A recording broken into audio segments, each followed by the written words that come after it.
Greetings, everyone. Before we begin, I'd love to know where and what time you're listening from. Let me know in the comments. And if you enjoy our stories, leave a like and subscribe so you never miss one. Now, turn off the lights, close your eyes, and relax.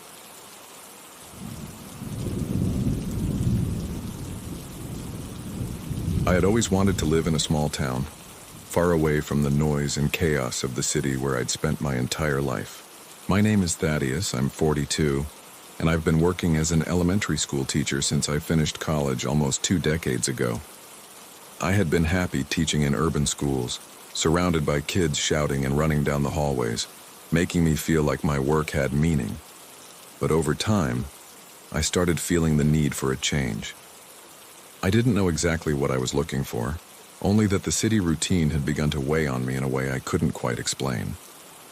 Every morning it was harder to get up, and every night I lay awake for hours staring at my bedroom ceiling, wondering if this was all life had to offer me.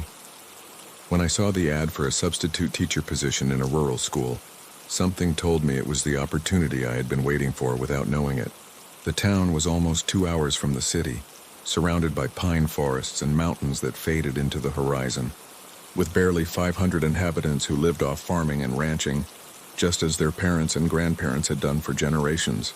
The pay was modest, but enough for someone with my needs, and the idea of starting from scratch in a place where no one knew me felt strangely liberating, as if I could leave behind the person I had been and become someone new. I arrived in town on a Sunday in September, just as summer was starting to bid its farewell and the nights were beginning to cool down. The drive had been long but pleasant, winding through back roads that snaked between crop fields and small town centers that seemed frozen in another era. The further I got from the city, the lighter I felt, as if I were leaving behind a burden I didn't know I was carrying until it started to disappear. I had rented a small house near the town's main square, an old building with gray stone walls and a backyard facing a field of sunflowers that had already lost their yellow petals, bowing their heads toward the ground as if they were praying or sleeping. The house smelled musty and closed up when I first walked in, but after opening the windows and letting the fresh mountain air circulate through the rooms, it started to feel like a home. I spent the rest of the day unpacking my things and exploring the town, familiarizing myself with the narrow cobblestone streets, the church with its pointed steeple dominating the square, the bar where the old men gathered to play cards and talk about the old days, and the grocery store that sold a little bit of everything, whose owner looked at me with a curiosity she didn't try to hide when she saw me walk in. The school was on the outskirts of town, at the end of a dirt road flanked by trees that formed a natural tunnel over the path. It was a single-story building built in the 50s that had been renovated several times over the decades, but still kept that air of a rural school from another time, with large windows that let in the sunlight and a red-tiled roof that contrasted with the dark green of the pines surrounding it. It had 3 classrooms of different sizes, a playground with swings and slides that had seen better days, and a vegetable garden out back where the kids learned to grow vegetables as part of the educational program. The principal was a woman in her 60s named Brigida, who had lived in the town her whole life and seemed to know every single inhabitant by name and history. She welcomed me into her office with a cup of coffee and a smile that didn't quite reach her eyes. As she explained the details of the position, I noticed a mixture of relief and something else in her that took me a while to identify, something akin to worry or perhaps fear, though at that moment I attributed it to the normal nerves of someone who has to trust a stranger to look after the town's children. She explained that the teacher I was replacing was named Fermin, and that he had to leave for personal reasons she wasn't in a position to reveal. She gave no further details, and I didn't ask, assuming it was something related to a family member's health or some emergency requiring his presence elsewhere. The substitution would last at least a trimester, perhaps longer depending on the circumstances, and I would be in charge of the 3rd and 4th graders, a group of 12 children between 8 and 10 years old, who, according to Brigida, were quiet and studious and wouldn't give me any trouble. My first day of class was a Tuesday because Monday was a local holiday, a celebration of the town's patron saint dating back centuries that the locals took very seriously, even if no one remembered exactly which saint was being commemorated or why. I arrived early to set up the classroom and review the materials Fermin had left behind. Folders with exercises and exams, textbooks worn out by generations of students, and a notebook with notes on each child's progress written in a small, cramped handwriting that I struggled to decipher. Everything seemed normal. Everything seemed to indicate that this would be a quiet job and a peaceful place where I could find the peace I had come looking for. Then the children arrived. They walked in single file without making a sound or pushing each other, without the laughter or shouting I associated with students that age, without the usual chaos of a school morning where everyone wants to sit next to their best friend and no one wants to be in the front row. They sat at their desks with nearly synchronized movements, placing their backpacks on the floor and crossing their hands on the table while staring at me with expressions I couldn't decipher. They didn't smile. They didn't whisper among themselves. They showed none of the usual signs of nervousness or curiosity that children usually show before a new teacher. They simply watched me with an attention that was uncomfortable, as if they were waiting for something from me that I was unaware of. I introduced myself, trying to sound approachable and friendly, telling them I came from the city and that I was delighted to meet them and spend the term learning together. I expected questions about exactly where I came from, or if I had a family, or what my hobbies were.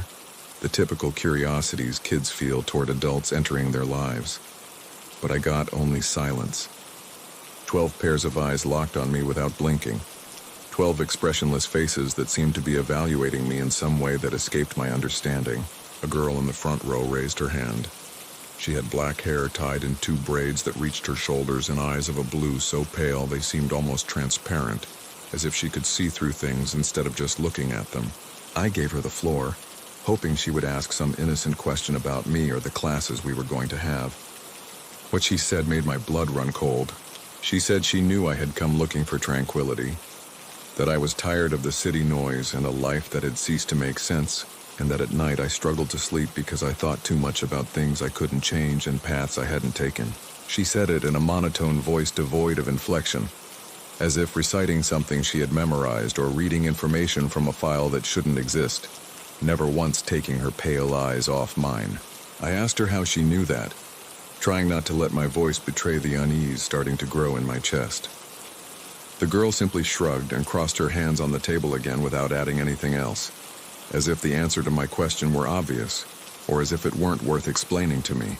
The other children continued watching me in silence, and for a moment I had the feeling that they all knew exactly the same thing she did, that they all shared a knowledge about me, that I hadn't given them and that they had no way of obtaining through normal means. The rest of the morning passed with a forced normality that became increasingly difficult for me to maintain.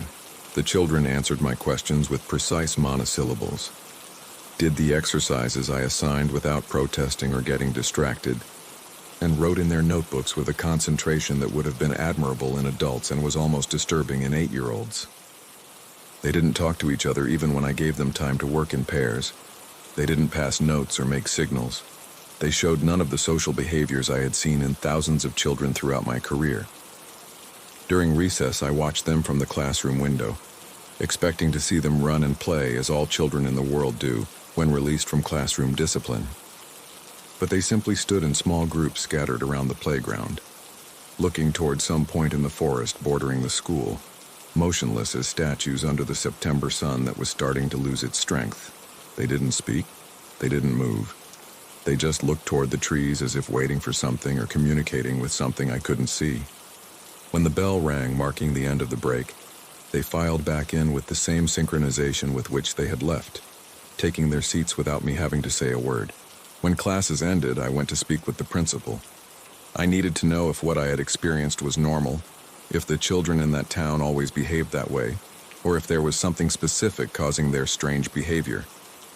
Brigida listened to me with an expression that wavered between understanding and something that might have been fear, though she tried to hide it behind a professional smile that failed to be convincing. She told me the town's children had always been different, that they grew up in an isolated environment where customs were different and people didn't behave like they did in the city.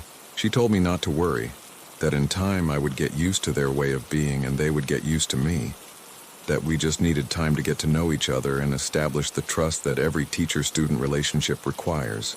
But while she spoke, she avoided looking me in the eye, and her hands wouldn't stop moving nervously over the papers on her desk. reorganizing them again and again with no apparent purpose. I asked her about Fermine, the teacher I was replacing. Brigida remained silent for several seconds that felt eternal, and when she finally spoke, her voice had lost some of the assurance she had shown until then. She said Fermine had to leave suddenly, that one day he simply didn't come to work, and when they went to look for him at his house, they found it empty. He hadn't taken his things, hadn't left a note, hadn't warned anyone he planned to leave. He had simply disappeared as if the earth had swallowed him whole.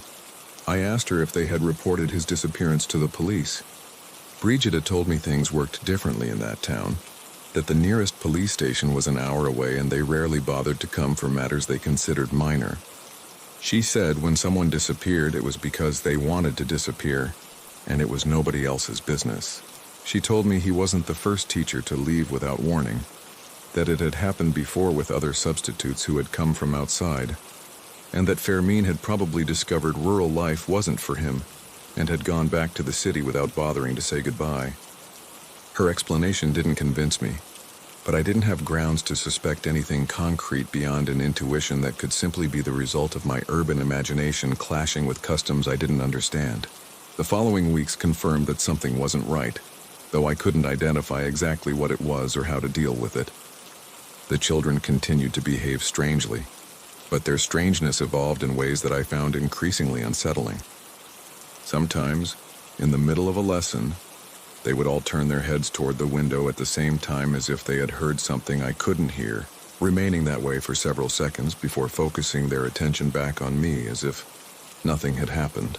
Sometimes I would find drawings on my desk when I arrived in the morning, drawings I didn't remember seeing any child make.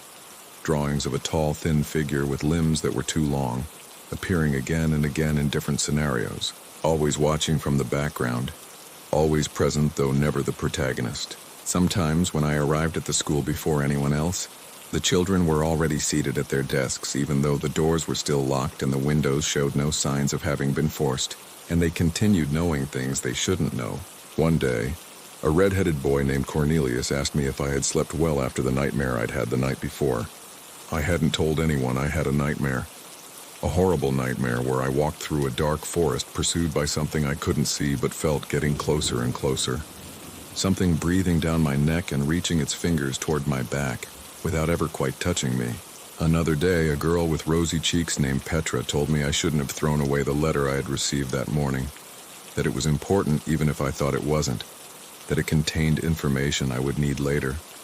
Sure enough, I had received a letter from the bank that morning which I had thrown in the trash unopened, thinking it was junk mail, and when I retrieved it, I discovered it was a notification about an incorrect charge that would have gone unnoticed had I not read it.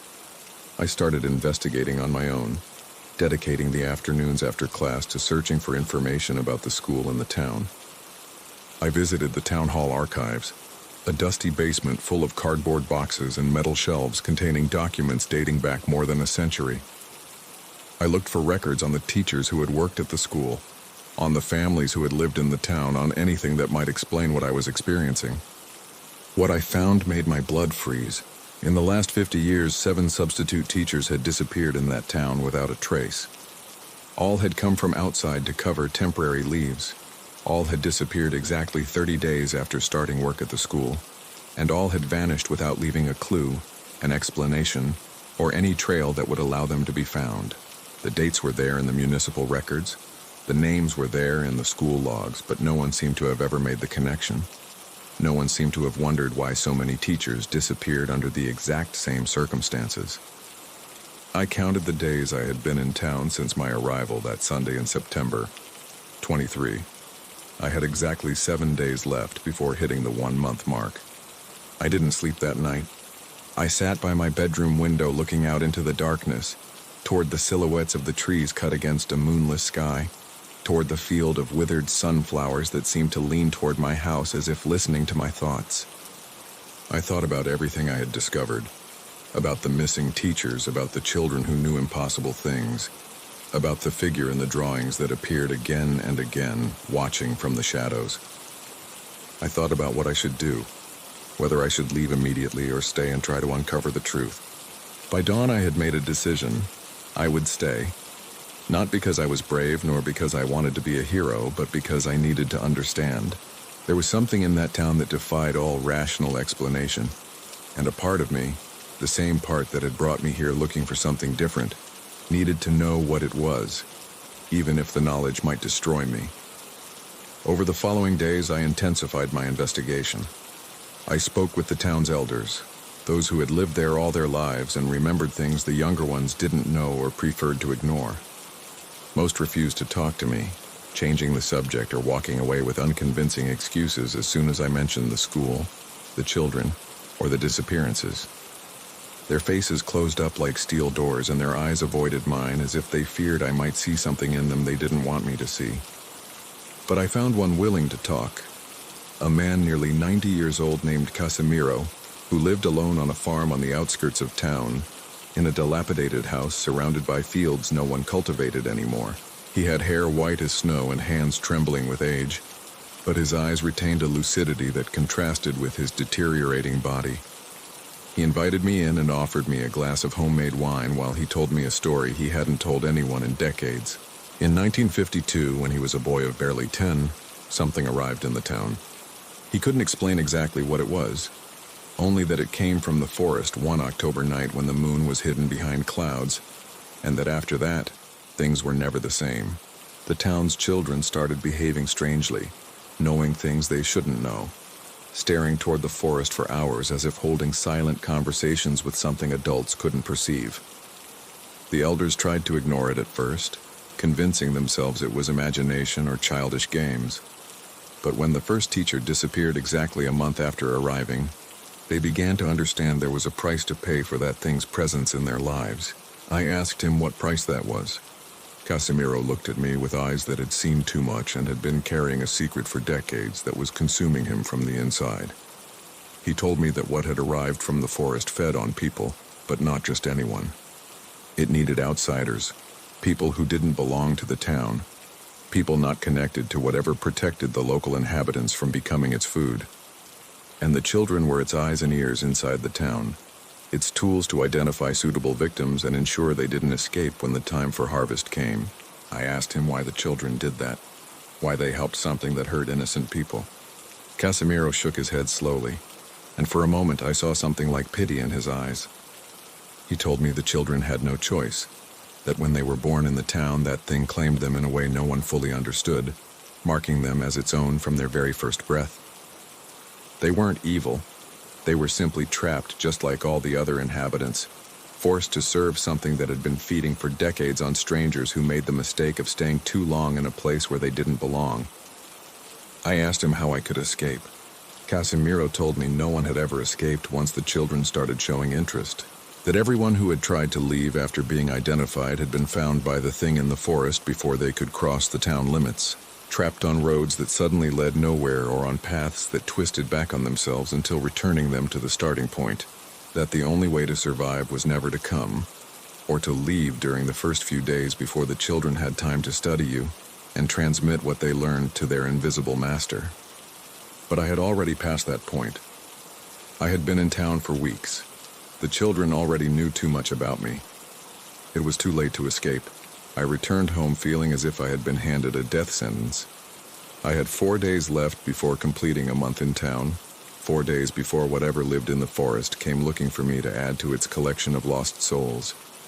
I thought about fleeing anyway, about taking the car and driving nonstop until I reached some place where that thing couldn't find me, about ignoring Casimiro's warnings and trusting that I would be different, that I would achieve what no other had achieved. But the old man's words resonated in my head with the force of a truth that admitted no argument. No one had ever escaped.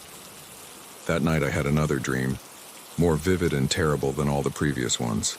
I was walking through the forest in complete darkness, stumbling over roots and branches I couldn't see, sensing something following me a few yards away without being able to identify what it was. I could hear its breathing slow and deep like the bellows of a forge.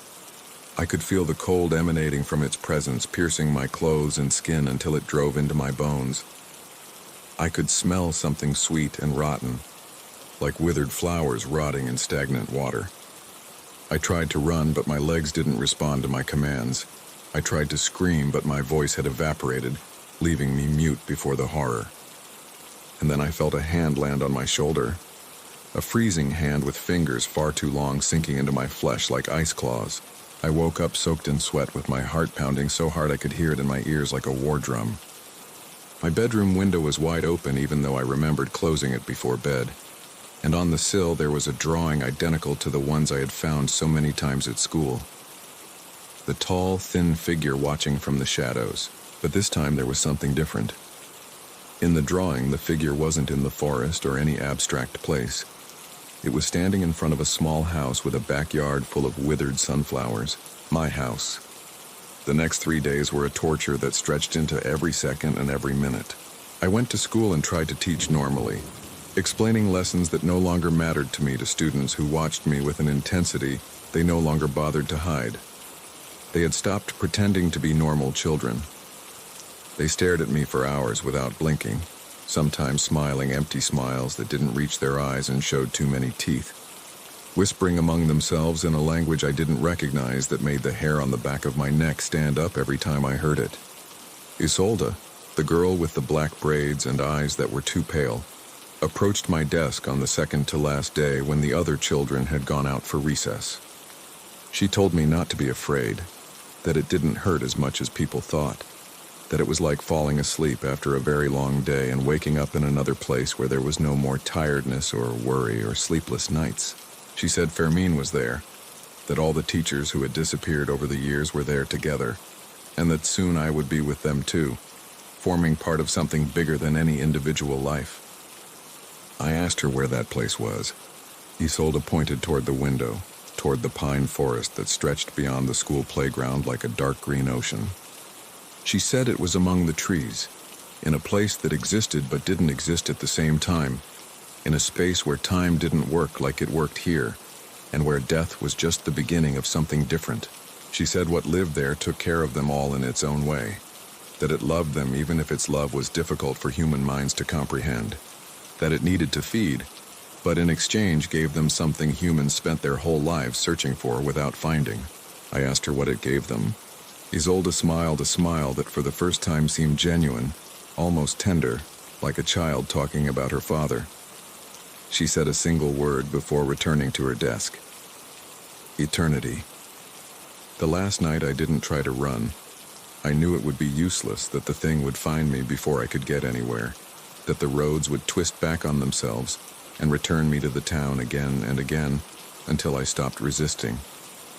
I sat in my living room with all the lights on, waiting for whatever had to happen, feeling the hours tick toward midnight with an agonizing slowness that made every second last an eternity. At 11, I started hearing noises in the backyard, slow, heavy steps on the dry grass, the crunch of branches breaking under an enormous weight, a deep breathing that seemed to come from everywhere and nowhere at the same time as if the air itself were alive. The house lights flickered once, twice, and then went out, leaving me in complete darkness. I got up from the sofa and walked toward the back door without knowing exactly why I was doing it, unable to control my legs moving on their own toward where something wanted me to be. I opened the door and stepped out into the garden, feeling the night chill pierce my clothes and drive into my bones with the force of 1,000 ice needles. The figure was there, standing among the withered sunflowers, bowing their dead heads toward the ground, exactly like in the drawings the children had made so many times over the weeks. It was tall, much taller than anything born in this world should be, with limbs that seemed too long for its body and joints that bent at angles defying anatomy. It had no face, or at least it didn't have a face I could recognize as such, just a smooth, dark surface where the eyes and mouth and nose should be, a surface that seemed to absorb what little light remained in the world. I tried to scream, but no voice came out. I tried to run, but my legs no longer belonged to me. I could only stand there, paralyzed by something deeper than fear, while the figure approached with fluid movements that seemed to mock the laws of physics, gliding over the ground without making a sound. When it was in front of me, so close I could feel the cold radiating from its impossible body, I could see that its surface wasn't smooth as I had thought from afar. It was covered in faces, dozens of human faces moving and changing and looking at me with expressions oscillating between peace and agony without settling on either. I recognized some of those faces from the photographs I had found in the municipal archive. The missing teachers. Fermine. They were all there, they were all part of that thing now extending its arms toward me with the slowness of one who knows its prey has no escape. The last thing I felt before everything changed was the touch of its hands on my skin. A cold so intense it burned like fire. A pain that lasted only an instant before transforming into something completely different. Something like calm, something like surrender, something like coming home after a very long journey. Isolde was right. It didn't hurt as much as I had thought during all those sleepless nights. It was like falling asleep and waking up in another place. And now I am here among the trees in that space that exists and doesn't exist at the same time, where time flows in ways my old human mind never could have comprehended. I can see the town from where I am. I can see the school where the children still attend class every morning. I can see my old house where another person has already moved in, unaware of what awaits him when his first month is up. Sometimes I think about trying to warn him. Sometimes I think about finding a way to return to the world of the living and tell him what is going to happen. Scream at him to run while he still can, not to make the same mistake I did. But then I remember that I am no longer who I was. That my face is now just one more on the surface of what lives in the forest, one more note in its symphony of absorbed souls. That my voice is one of the voices the children hear when they look toward the trees with those eyes that see too much. And that when the time comes, when the 30 days are up and the moon disappears from the sky, I too will be waiting alongside the others to welcome the new member of our eternal family, because eternity needs to feed to keep existing, and there will always be another substitute willing to come looking for the peace only we can offer.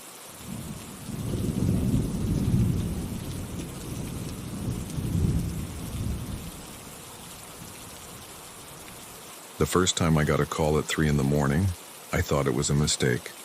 Someone dialing the wrong number in the dead of night who'd hang up the second they realized their mix-up. My name is Joshua.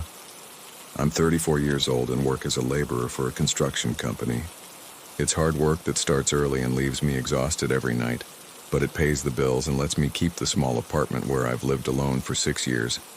Ever since my last relationship ended the way relationships that weren't meant to be always end, my apartment is in an old building in a blue-collar neighborhood, a small place with a bedroom facing an interior courtyard, a tiny living room, and a kitchen that barely fits one person.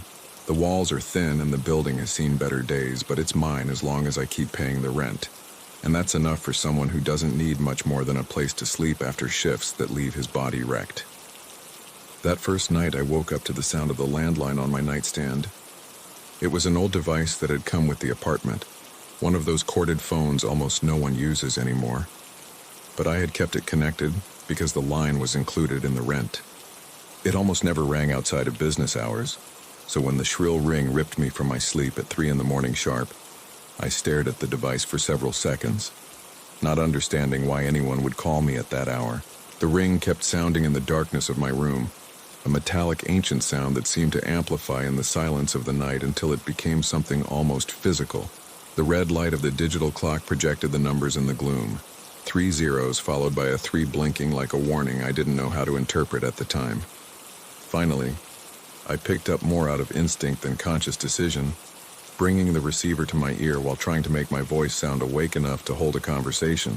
What I heard was my own voice.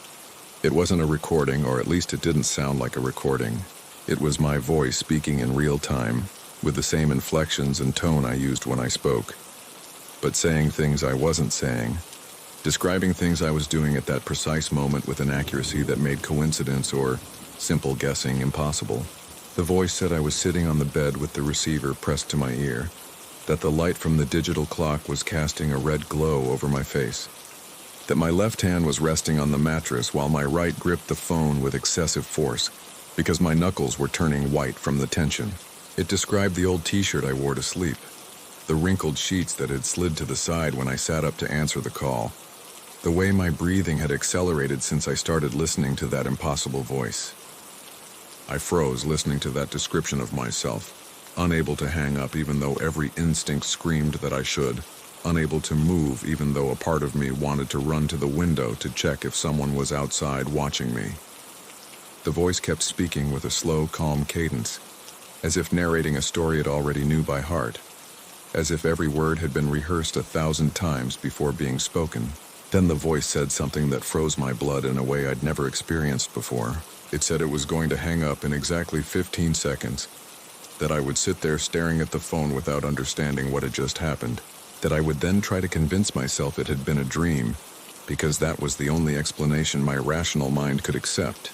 It said I would go back to bed but wouldn't manage to sleep for the rest of the night, that I would wake up the next day with bags under my eyes and a sense of unease I wouldn't be able to explain to anyone even if I wanted to. And then, exactly 15 seconds after announcing it was going to hang up, the line went dead with a sharp click that resonated in my ear like a door closing forever. I did exactly what the voice had predicted. I stared at the phone for minutes that could have been hours. I tried to convince myself it had been an especially vivid dream. I went back to bed, and I couldn't sleep. Every time I closed my eyes, I heard my own voice echoing in my head, repeating the words it had spoken. I woke up with bags under my eyes when the alarm went off, carrying an unease that stayed with me all day while I worked at the site, hauling bags of cement and laying bricks without being able to concentrate on what I was doing. My coworkers asked if I was okay because I was quieter than usual, more distracted, making small mistakes I didn't normally make.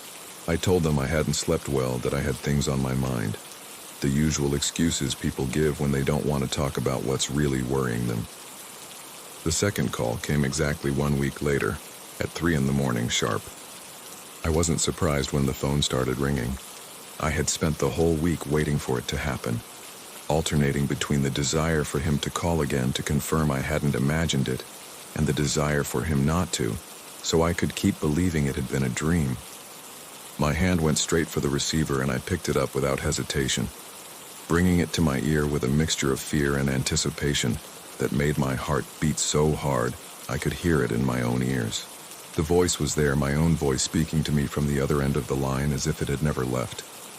But this time it didn't just describe the present. It started talking about the past, about things that had happened during the previous week, about moments I had lived completely alone with no witnesses, no cameras, no one who could have seen what the voice was now describing.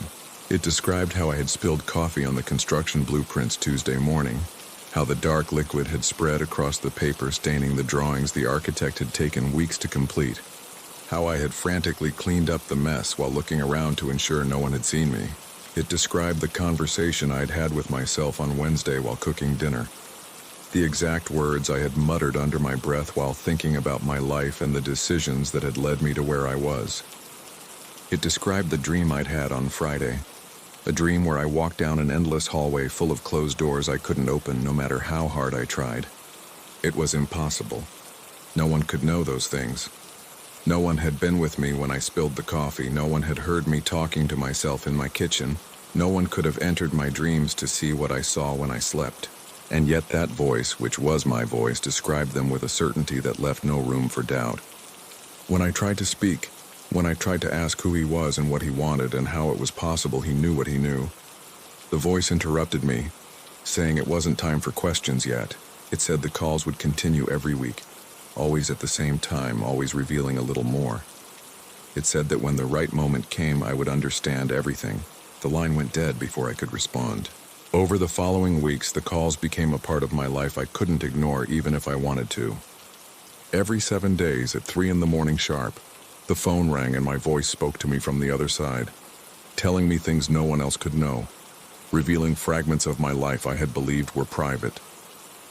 The third call described a fight I'd had with my father when I was 16, an argument I had never told anyone about and had buried deep in my memory because remembering it made me feel a shame that hadn't diminished with time.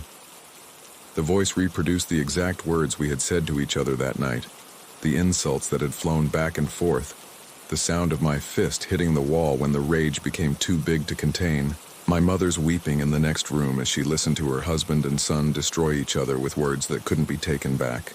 The voice described how I had left the house that night swearing I would never return, how I had walked for hours through streets I didn't know until the cold and exhaustion forced me to seek shelter.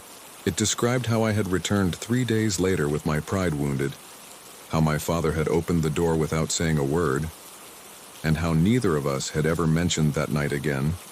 even though we both remembered it every time we looked at each other. The fourth call talked about my last relationship, about the final months before it ended, about the little lies we had told each other to avoid the difficult conversations we knew would end us. The voice described a specific night when she had cried in the bathroom thinking I couldn't hear her, stifled sobs coming through the closed door while I lay motionless in bed pretending to be asleep because I didn't know what to say to her, and because a part of me had already decided it couldn't be fixed. The fifth call was different from all the previous ones. For the first time, the voice didn't talk about the past, it talked about the future. It said that in 3 days I was going to have an accident at the construction site. It said a loose plank was going to fall from the 3rd floor of the scaffolding, and that I would be right underneath, carrying a bag of cement toward the mixer without looking up because I never looked up. It said the plank would hit me on the left shoulder with enough force to knock me to the ground, but not to break any bones. That the impact would leave a massive bruise that would take weeks to fade, and a scare that would make me rethink if that job was worth it. I didn't believe him. I couldn't believe him. Accepting that the voice could predict the future was accepting that everything happening was real in a way that defied any rational explanation. I decided it was a coincidence about to happen, that my mind was playing tricks on me, that none of it made sense. But for the next 3 days, I couldn't stop thinking about that prediction. Every time I passed near the scaffolding, I looked up searching for loose planks. Every time I carried a cement bag, I did it faster than usual to spend the least amount of time possible in danger zones. My coworkers noticed I was nervous and asked what was wrong, but I couldn't tell them the truth because I didn't understand it myself. The 3rd day arrived, and the morning passed without incident. I started to relax, to think the voice had been wrong, that maybe all of this was indeed a product of my imagination. Then around 4 in the afternoon, a loose plank came free from the 3rd floor of the scaffolding. I was right underneath, carrying a bag of cement toward the mixer. The plank hit me on the left shoulder, and the impact knocked me to the ground with a force that left me breathless for several seconds. The cement bag burst open as it fell next to me, kicking up a cloud of gray dust while my coworkers ran toward where I lay. It wasn't serious, just a massive bruise that took weeks to fade and a scare that made me rethink if the job was worth it. Exactly as the voice had said. That night, I didn't wait for the phone to ring. I sat on the edge of the bed staring at the device from midnight on, unable to sleep, unable to think about anything else. My shoulder throbbed with a dull ache that painkillers couldn't quite eliminate, but the physical pain was the least of it. What kept me awake was the certainty that the voice knew things it shouldn't know, that it could see the future with a precision that eliminated any possibility of coincidence. When the clock struck 3 in the morning and the phone started to ring, I picked it up before the first ring finished. The voice was there, waiting for me as always. It said that now I believed. It said the accident had been necessary for me to understand that this was real, for me to stop looking for rational explanations that didn't exist. It said that from now on the predictions would be more frequent, and that I would have to decide what to do with the information it gave me. I asked him why he was doing this to me. I asked him who he really was, how it was possible he knew what he knew. The questions tumbled out of my mouth one after another, without waiting for answers that probably wouldn't come. But this time the voice answered. It said it was me. Not a recording, not someone imitating my voice, but me. Me from the future, me from a moment that hadn't arrived for me yet, but was already long past for him. It said the calls were possible because of something that was going to happen. Something I didn't understand yet, but would understand when the moment came. It said he was calling back in time because he needed to warn me, because he needed to prepare me for what was coming. I asked him what I had to prepare for. The voice remained silent for several seconds before answering. And in that silence, I could feel the weight of what he was about to tell me. It said I was going to die. It gave the exact date I was going to die, a day less than a year away, September 14th of the following year. It said it with a calm that I found more terrifying than if he had screamed it, with the tranquility of someone stating a fact as inevitable as the sunrise. It said I couldn't change what was going to happen because it had already happened, because time didn't work the way people believed, because the future was already written even if we couldn't read it. I asked him why he was telling me this if I couldn't change it. The voice said he wasn't calling so I could avoid my death. He was calling so I would use the time I had left, He was calling so I would do the things I had always wanted to do, and had kept postponing because I thought I had all the time in the world. He was calling because my future self, regretted having wasted the final months worrying about things that didn't matter instead of truly living them. The line went dead and I was left alone in the darkness of my room processing the information. I was going to die on September 14th. I had less than a year to live, and the only person who knew was myself, a version of me existing in a future I hadn't lived yet. The calls continued over the following months, always at 3 in the morning, always with information oscillating between the past and the future. The voice told me things that were going to happen, and I watched them come true with an accuracy that had ceased to surprise me. It warned me that my mother was going to call me one Sunday at 11 in the morning to tell me my father was sick, that the doctors had found something in the tests. That Sunday, I stayed by the phone from 10 o'clock, waiting for the call that arrived exactly at the predicted time. It told me I would find money in the pocket of a jacket I hadn't worn in years. When I checked the jacket, I found a $50 bill I had completely forgotten about. It warned me that a coworker named Sebastian was going to have a serious accident, and gave me the exact date. According to the voice, the scaffolding he would be working on was going to give way due to a structural defect, and the fall would leave him paralyzed if he survived. When that day arrived, I made up an excuse so Sebastian wouldn't be in that area of the site. I told him the foreman needed him to check some materials in the warehouse. Around 3 in the afternoon, the scaffolding gave way exactly as the voice had predicted. There was no one underneath. The space where Sebastian should have been was empty because I had sent him elsewhere with a lie that had saved his life, without him ever knowing how close he had come to losing it. It was then that I started questioning what the voice had told me about my own death. If I could change other people's destinies, maybe I could change mine too. The next call addressed my doubts before I could express them. The voice said it knew what I was thinking.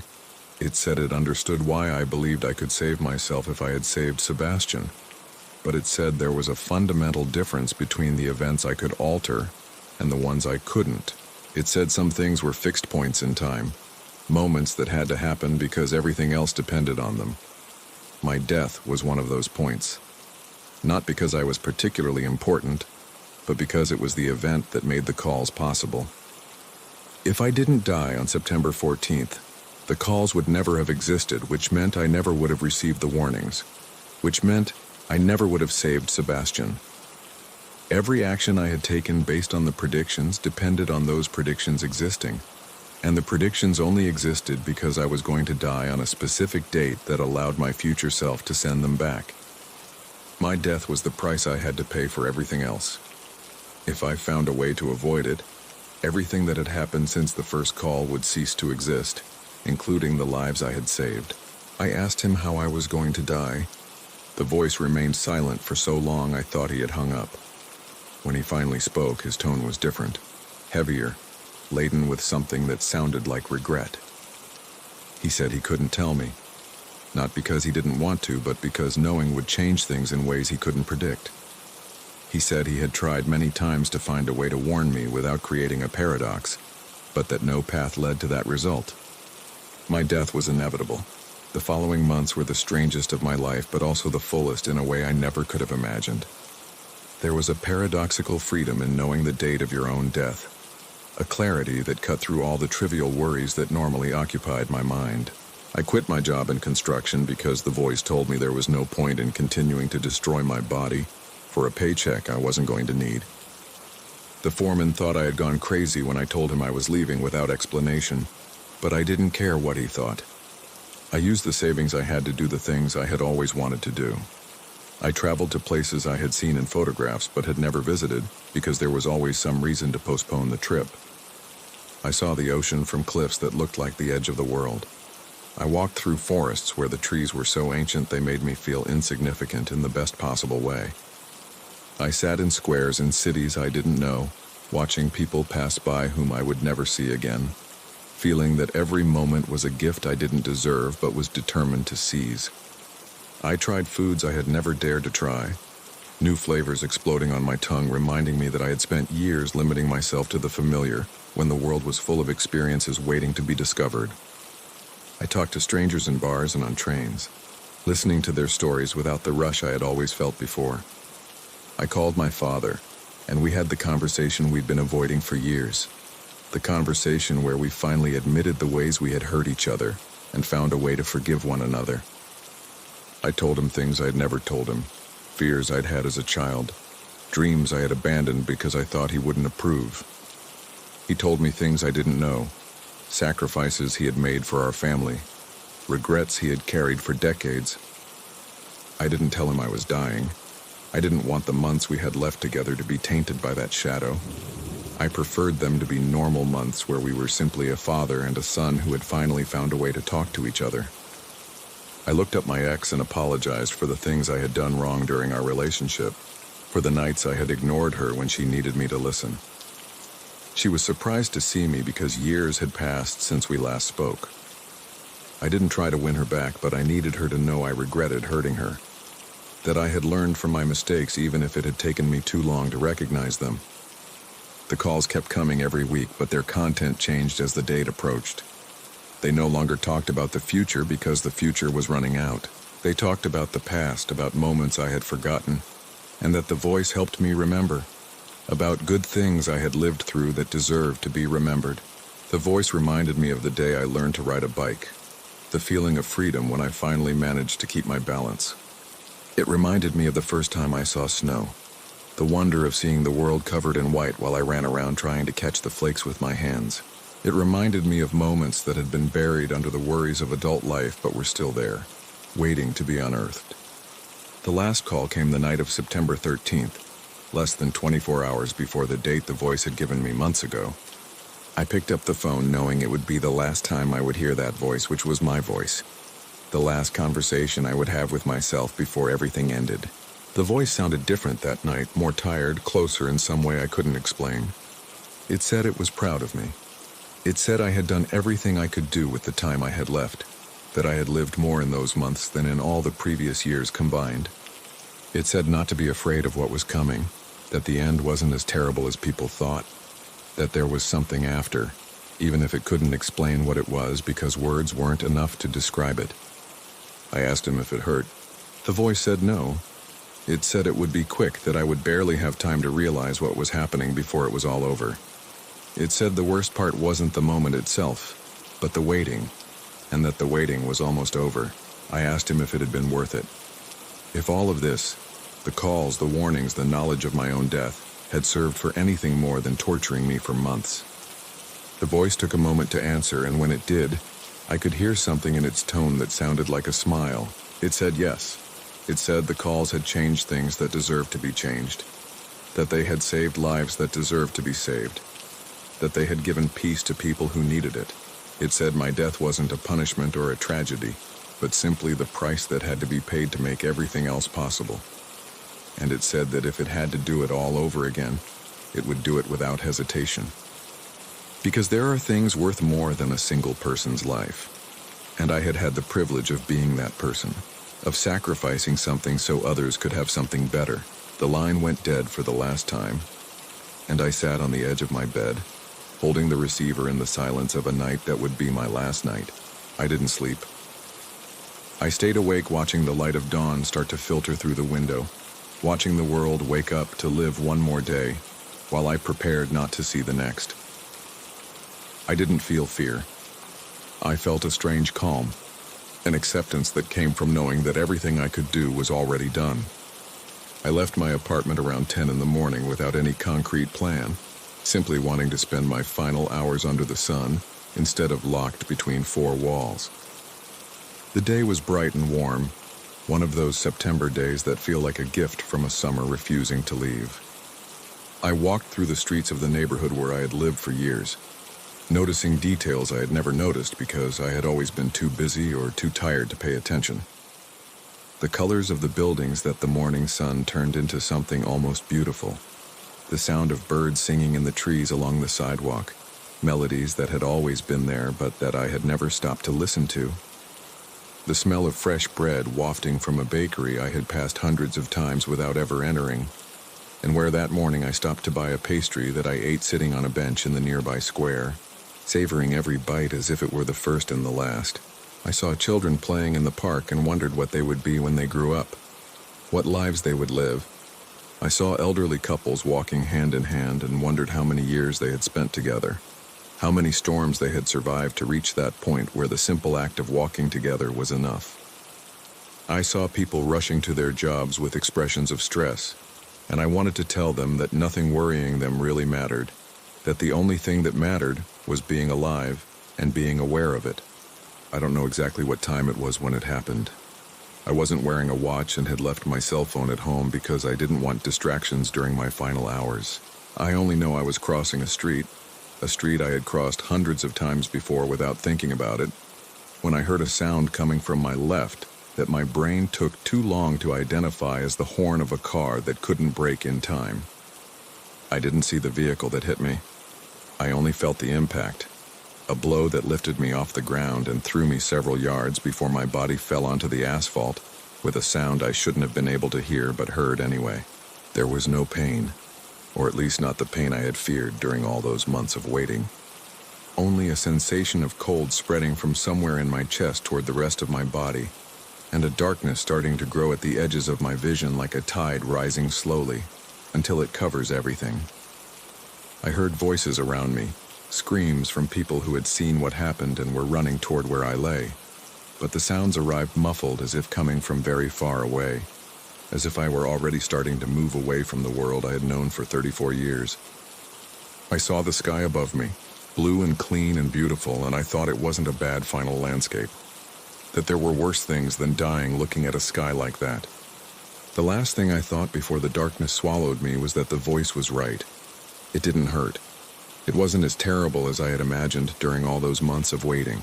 It was simply the end of something that had started 34 years ago and was now reaching its natural conclusion, just as all things eventually reach their conclusion, even if we don't want to accept it. And the last thing I felt was something that might have been peace, or perhaps simply the relief of someone finally ceasing to wait for something they knew was coming.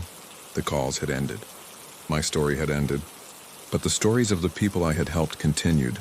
The lives I had saved moved forward, and that was enough. That had to be enough, because sometimes the purpose of a life isn't to live it to the end, but to use the time you have to do something that matters, something that outlasts you, something that justifies the fact of having existed, even if your existence ends sooner than you would have liked. And I had done exactly that.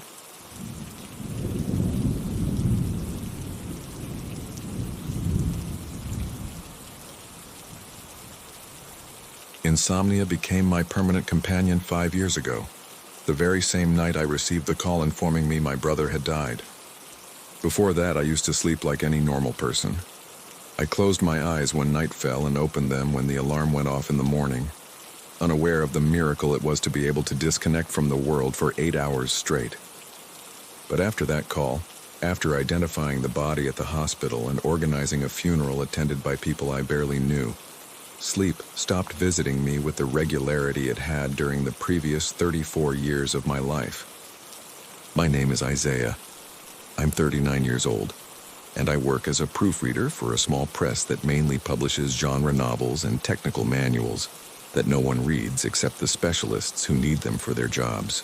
It's a job I can do from home, which is convenient for someone who spends half the night awake and often can't distinguish if it's Tuesday or Saturday until he looks at the calendar on his phone. I review manuscripts looking for grammatical errors, narrative inconsistencies, incorrect facts authors have included without verifying. It's meticulous work that requires attention to detail, exactly the type of occupation that allows me to keep my mind busy during the endless hours when the rest of the world sleeps and I remain awake, watching the shadows moving across the ceiling of my apartment. I've lived alone since my marriage ended 3 years ago, another side effect of the insomnia that consumed my life after Tobias died. My ex-wife, Luciana, tried to be patient for the first 2 years, adapting to sharing a bed with someone who got up every night to wander the house, because staying still in the dark had become unbearable. But no one can live indefinitely with a ghost, and that is exactly what I had become. A presence inhabiting the same space as her, but no longer truly present. A man existing halfway between the world of the living and the gray territory of perpetual exhaustion. Tobias was 4 years younger than me. which meant that throughout our childhood I had been the responsible older brother, and he had been the carefree little one who got into trouble I had to get him out of. Our relationship had been complicated, as all sibling relationships are, full of childish rivalries and teenage resentments that had gradually transformed into something resembling friendship when we both reached adulthood. We saw each other once a month for dinner, called each other on Sundays to catch up on our lives, and had reached that point where we could spend hours together without needing to speak because the other's presence was enough. His death was ruled a traffic accident, a driver who ran a red light, an impact that left no chance of survival, a body I had to identify in a morgue that smelled of disinfectant and something else I'd rather not remember. The police closed the case quickly because there was nothing to investigate, just a drunk driver who had fled the scene and was never found. Just another name added to traffic victim statistics that no one remembers except the families left behind weeping for their dead. During the first few months after the funeral, I tried every known treatment for insomnia. Pills that left me groggy but didn't make me sleep, cognitive therapies that taught me relaxation techniques that didn't work, physical exercise that exhausted my body but left my mind perfectly awake when it was time to go to bed. Nothing worked. Sleep had become forbidden territory to which I no longer had access, a door that had closed the night my brother died and hadn't opened since. What I did discover was a way to make the sleepless nights bearable. Podcasts became my salvation. Endless hours of unknown voices talking about topics that sometimes interested me and sometimes didn't, but which filled the silence of my apartment with something other than my own thoughts looping obsessively over everything I had lost. I listened to podcasts about history, true crime, science, and philosophy, any subject that could hold my attention long enough for the hours to pass without me noticing. I had an established routine for insomnia nights. I would go to bed at a reasonable hour, trying to convince myself that maybe this time I would manage to sleep. And when I inevitably verified that sleep wasn't coming, I would get up around 12:30, make myself a herbal tea that didn't help at all but gave my hands something to do, and settle onto the sofa with my headphones on and my phone open to the podcast app that had become my most faithful companion. It was during one of those nights, approximately 6 months after Luciana left, taking half the furniture and all the hope I had left of having a normal life, that I found the podcast that would change everything. It was 2:17 in the morning according to the phone clock. I had finished listening to an episode about the disappearance of a British colony in the 16th century, and was looking for something new to listen to for the following hours, separating me from dawn. I browsed through the app's categories without finding anything that caught my eye, scrolling past titles I had already heard and others that didn't interest me enough to invest my time in them. That was when I saw it. Among the personalized recommendations the algorithm generated based on my listening history, a podcast had appeared that wasn't there before. It was called The Ones Who Never Came Back, and the cover image was simply a black background with white letters, without any additional graphic elements to give clues about its content. The description was brief. Stories of those who disappeared. Narrated from the other side. I didn't remember ever seeing it in my previous searches, which was strange because I had explored practically the entire catalog of true crime and disappearance podcasts during my months of insomnia. I assumed it was a new show just added to the platform, perhaps something produced by amateurs just starting out, that didn't have enough listens yet to appear in the main recommendations. I tapped on the title to see the available episodes. There were dozens of them, all with titles following the same format, a first name followed by a date. Constance 2009, Horace 1987, Michaela 2015, Ramiro 1994. The list stretched down further than I bothered to count. Names and years spanning several decades of what I assumed were missing person cases. I chose the first episode almost at random, one titled Beatrice 2008, and hit play while settling into the sofa, preparing for another night of passive listening. The narrator's voice was the first thing that grabbed my attention. It was a male voice, deep and deliberate, with a cadence that was strangely hypnotic. It wasn't the type of professional voiceover I was used to hearing on other podcasts, too polished and too perfect to seem completely human. There was something about it that made me slightly nervous. though I couldn't identify exactly what it was, a quality that sat right on the edge of familiar without quite being so. The episode narrated the disappearance of a woman named Beatrice, who had lived in my city 15 years ago. According to the narrator, Beatrice worked as a nurse at the General Hospital, was 32 years old, lived alone in an apartment on the east side, and had disappeared one night in March without leaving a trace. Her car was found parked in front of her building with the keys in the ignition. Her purse was on the passenger seat with her phone and wallet inside, but not a single sign of her was ever found. Up to that point, the story was similar to many other disappearance cases I had heard on other podcasts. But then the narrator began adding details that made me sit up on the sofa with an attention I hadn't felt in a long time. He described Beatrice's apartment with a precision that went far beyond what any police report could provide. The exact color of her bedroom curtains, the book she was reading and had left open on the nightstand, the grocery list she had written that very morning, which was still stuck with a magnet to the refrigerator door. He described what she had eaten for dinner on her last night, what she had watched on television before going to sleep, the phone conversation she had held with her mother at exactly 9:47. He described her last thoughts before something woke her in the middle of the night, the fear she felt when she heard a noise she couldn't identify, the decision to get up and check what it was. And then, with the same slow and hypnotic cadence, he described what happened to her next. The episode ended without revealing who or what had been responsible for Beatrice's disappearance.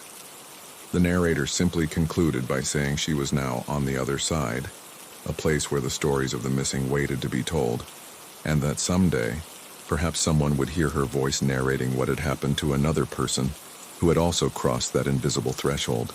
I stared at the phone screen for several minutes after the episode ended, trying to process what I had just heard. My first reaction was to assume it was all fiction, a well-constructed horror story designed to scare listeners looking for thrills in their nightly podcasts. But something about the way the narrator had described the details, something about the precision with which he had documented every aspect of Beatrice's life, made me doubt it was simply invention. The next day, when the sun had already risen and the world had regained that solid, rational quality daylight brings, I looked for information on Beatrice's case. I didn't remember hearing about her in the news, but 15 years was a long time, and my memory wasn't exactly reliable after so many years of insomnia. What I found froze my blood. Beatrice Mendoza had indeed disappeared in March of 2008. She was a nurse at the General Hospital. She was 32. And she lived alone in an apartment on the east side. Her car had been found in front of her building with the keys in the ignition and her belongings on the passenger seat. The police had never found any clue as to what happened to her, and the case remained officially open even though no one had actively investigated it for more than a decade. But those were the public facts, the ones appearing in newspaper articles from the time and in missing persons databases. What the podcast had described went far beyond that. The details about her apartment, about her last night, about her thoughts and fears, those were things that hadn't been published in any media I could find.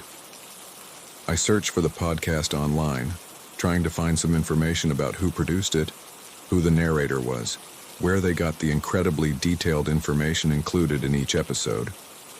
But I found nothing. Not a website, not a social media profile, not a mention on any forum or podcast directory.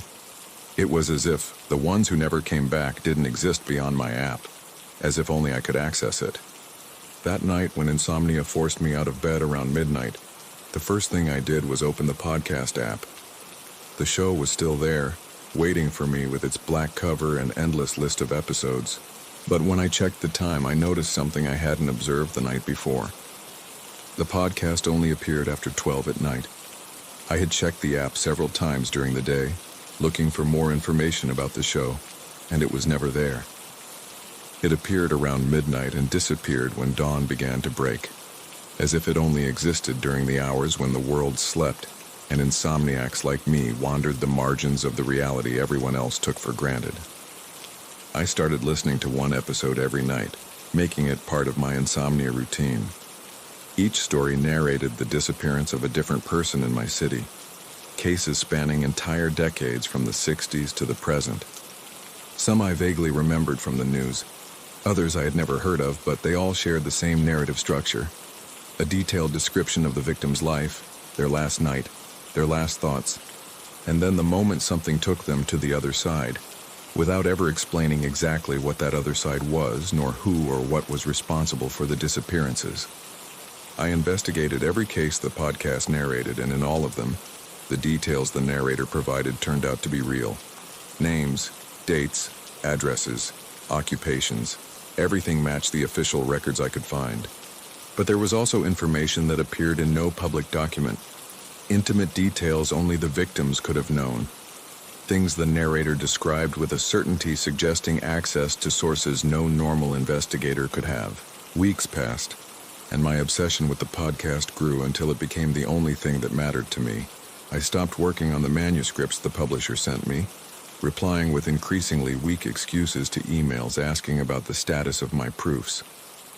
I stopped eating regularly, showering every day, doing any of the things normal people do to maintain the appearance of a functional life. The only thing that mattered was waiting for midnight so the podcast would appear, and I could listen to the next episode. The next story of someone who had disappeared without a trace. It was approximately 2 months after discovering the show when I started to notice the pattern. I had created a map of my city where I marked the victims' addresses as I listened to the episodes. At first, the dots seemed randomly distributed across the urban geography, from the industrial outskirts to the residential neighborhoods downtown. But as I advanced through the list of episodes, following a reverse chronological order from oldest to most recent, I noticed the locations were gradually getting closer to a specific zone, my zone. The most recent episodes narrated disappearances that had occurred closer and closer to my neighborhood. A woman living 10 blocks from my building disappeared in 2019. A man working at a store I passed every day disappeared in 2020. A teenager living in the building across from mine disappeared in 2021. The last episode I listened to before everything changed narrated the story of someone who had lived in my own building. His name was Leopoldo, and he had disappeared in 2003, 20 years before I moved into this apartment. According to the narrator, Leopoldo lived on the 5th floor, the same floor where my apartment was, and had disappeared one October night without any neighbor hearing anything or seeing anything suspicious. I asked the building's doorman, an older man who had been working there for decades, if he remembered anyone named Leopoldo who had lived on the 5th floor. His expression changed in a way that told me more than his words later confirmed. Yes, he remembered Leopoldo, a quiet man who lived alone and worked in something related to music. He had disappeared one night and nothing was ever heard of him again. The police had investigated for a while. The neighbors had speculated for weeks, but eventually, everyone had moved on with their lives and Leopoldo had become a story no one told, because no one likes to think about people who simply cease to exist without explanation. That night, when the clock struck 12 and the app showed the podcast as it did every night, I found a new episode that hadn't been there before. It was titled Isaiah 2024. I stared at the screen for a time I couldn't calculate, reading my own name next to the current year as if they were words in a language I had forgotten how to interpret. A part of me wanted to believe it was a coincidence, that there was another Isaiah in the city whose story was going to be narrated that night. But deep down, I knew it wasn't so. I knew the podcast had finally reached me, that all the stories I had listened to over the last 2 months had been a prelude to this moment. I pressed play with fingers trembling so much I had to try 3 times before succeeding. The narrator's voice began speaking with the same slow and hypnotic cadence he had used in all previous episodes. But this time, the words he spoke described my life, my apartment, my job, my insomnia. He described my brother's death with details I had never told anyone. The exact weight of the guilt I had felt for not being with him that night. The thoughts that tormented me every time I tried to sleep and kept me awake night after night after night. He described how I had found the podcast, how I had become obsessed with it, how I had mapped the victims' locations and noticed the pattern drawing closer and closer to my life. He described exactly what I was doing at that moment, sitting on the sofa in my apartment at 12:43 in the morning, listening to a story narrating my own existence with a precision that left no room for doubt. And then the narrator began to describe what was going to happen next. He described how I would try to get up from the sofa to flee the apartment, how my legs wouldn't respond immediately because fear had paralyzed them. He described how I would finally manage to stand and walk toward the door, how my hands would tremble as I tried to turn the knob, how I would discover the door wouldn't open even though it wasn't locked. While I listened, I did exactly what the narrator described. I tried to get up and my legs didn't respond. I managed to stand and walked toward the door. My hands trembled as I grabbed the knob. And when I tried to open it, the door didn't budge, as if something were holding it shut from the other side. The narrator continued describing how I would return to the center of the apartment, how I would look around searching for another exit, how I would try to open the windows and discover they were also blocked. Every action I attempted was already described in the episode.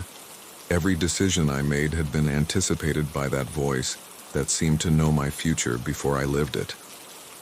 It was as if my free will had ceased to exist, as if I were no longer the one controlling my actions, but the narrator dictating them and me simply executing them, an actor following a script someone else had written for him.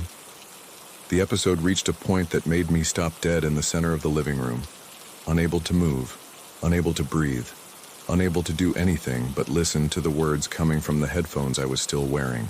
The narrator was talking about my brother, about Tobias, about the night he died, but he wasn't describing a traffic accident. He was describing a previous episode of the podcast, one that had been recorded 5 years ago, one I had never heard because I didn't know the show existed. An episode titled Tobias 2019 that narrated how my brother had disappeared one October night while walking home, how something had taken him to the other side, how the body I had identified at the morgue wasn't really him, but an empty shell left behind so those of us remaining could have something to bury. Tobias hadn't died in an accident. Tobias had been a victim of the podcast, just like Beatrice and Leopoldo and all the other names I'd listened to for weeks. And I, without knowing it, had been groomed for 5 years to be the next one. The insomnia keeping me awake every night wasn't a symptom of grief, but a door gradually opening, preparing me for the moment I would finally cross to the other side to reunite with my brother. The narrator described how I would process this information, how denial would give way to understanding and understanding to the most absolute terror I had ever felt in my life. He described how I would look at the phone searching for some way to stop the episode, to break the cycle dragging me toward a destiny I hadn't chosen. But he also described how I would discover I couldn't pause the recording, couldn't close the app, that the podcast would continue to the end no matter what I tried to do to stop it. I tried everything the narrator described and nothing worked. The app didn't respond to my commands, the phone wouldn't turn off when I held down the button, the headphones didn't disconnect when I tried to take them off. The voice kept speaking directly into my ears, describing every second of my immediate future with a precision that left no room for hope. And then the narrator began to describe the end. He described how the lights in my apartment would start to flicker, how the shadows in the corners of the rooms would become denser than shadows should be, how I would feel a presence at my back that hadn't been there a moment before.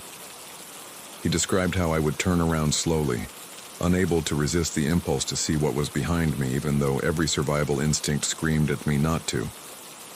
The lights in my apartment started to flicker. The shadows became denser. I felt something at my back. I turned around. What I saw I cannot describe with words because there are no words for things inhabiting the spaces between reality and what lies beyond. I can only say it was large and dark, and it had a shape my mind refused to process, because processing it would have meant accepting that the world was far more terrible than I had imagined in my worst nightmares. The narrator described how I would scream, but no sound would come out of my throat, how I would try to run, but my feet would refuse to move, how the thing behind me would approach slowly, taking its time because it knew there was nowhere I could run. I screamed, but no sound came out. I tried to run, but I couldn't move. The thing approached. The last part of the episode I heard while something dragged me toward a place that had no name, toward that other side the narrator had spoken of in every previous episode. It wasn't painful, or at least not in the way pain is usually understood. It was more like fading away, as if every part of what made me was gradually dissolving into something bigger and darker that had been waiting for me since long before I was born. The narrator's voice was the last thing I heard before everything disappeared. He said my story would continue in the next episode, that it would be narrated from the other side, from the place where everyone who disappears goes. He said I would soon understand what it meant to be here, that I would soon meet all the others who had crossed before me, that I would soon see my brother for the first time in 5 years. And then he said the phrase that finally made me understand the podcast's true purpose. He said, "And now, dear Isaiah, it is your turn to tell your story." The podcast doesn't document disappearances. It causes them. Every episode is an invocation, a way to call victims toward this place where time doesn't exist and stories repeat eternally. And every victim, once they arrive here, becomes the next narrator, condemned to tell the stories of those who will come after while waiting in a void that has no beginning and no end. Now I understand why the narrator's voice sounded so strange to me when I first heard it. It was because it wasn't a single voice. It was a chorus of all previous victims speaking in unison. Everyone who had crossed before me adding their voices to a collective narration that had been growing for decades, perhaps centuries, perhaps since the concept of stories was invented by minds that didn't know what they were summoning. Tobias is here with me. I found him shortly after arriving, or perhaps years passed. It's impossible to know when time has ceased to have meaning. He explained to me what I now know from my own experience, that this place feeds on stories, that every disappearance is an offering keeping it alive, that we are its priests and its victims at the same time. Soon it will be my turn to narrate an episode. There is someone in my city, someone suffering from insomnia, someone spending their night searching for podcasts to fill the silence of the hours they cannot sleep. Their name is already written on the list of future episodes, waiting for the moment their story is told, the moment they hear their own name followed by a year and understand it is already too late to escape. I will be the one to narrate their story. I will be the one to describe their life, their apartment, their deepest fears. I will be the one to guide them toward the moment when something large and dark appears behind them and drags them here, toward this place where all of us wait, where all stories converge in an eternal murmur no one in the world of the living can hear, because the podcast needs new voices, new narrators, new victims to become priests. And there is always someone listening in the darkest hours of the night. There is always someone who finds the show that only appears after midnight. There is always someone whose story is waiting to be told. Maybe even you. If you ever find a podcast called The Ones Who Never Came Back in your app at 3 a.m, I will give you a piece of advice I didn't have the chance to receive. Don't listen to it. No matter how curious you feel, no matter how much you need something to fill the silence of your sleepless nights, don't listen to it. Because once you start, you can't stop. And once you hear your name, it's already too late. You are already part of the story. And stories here never end. Never.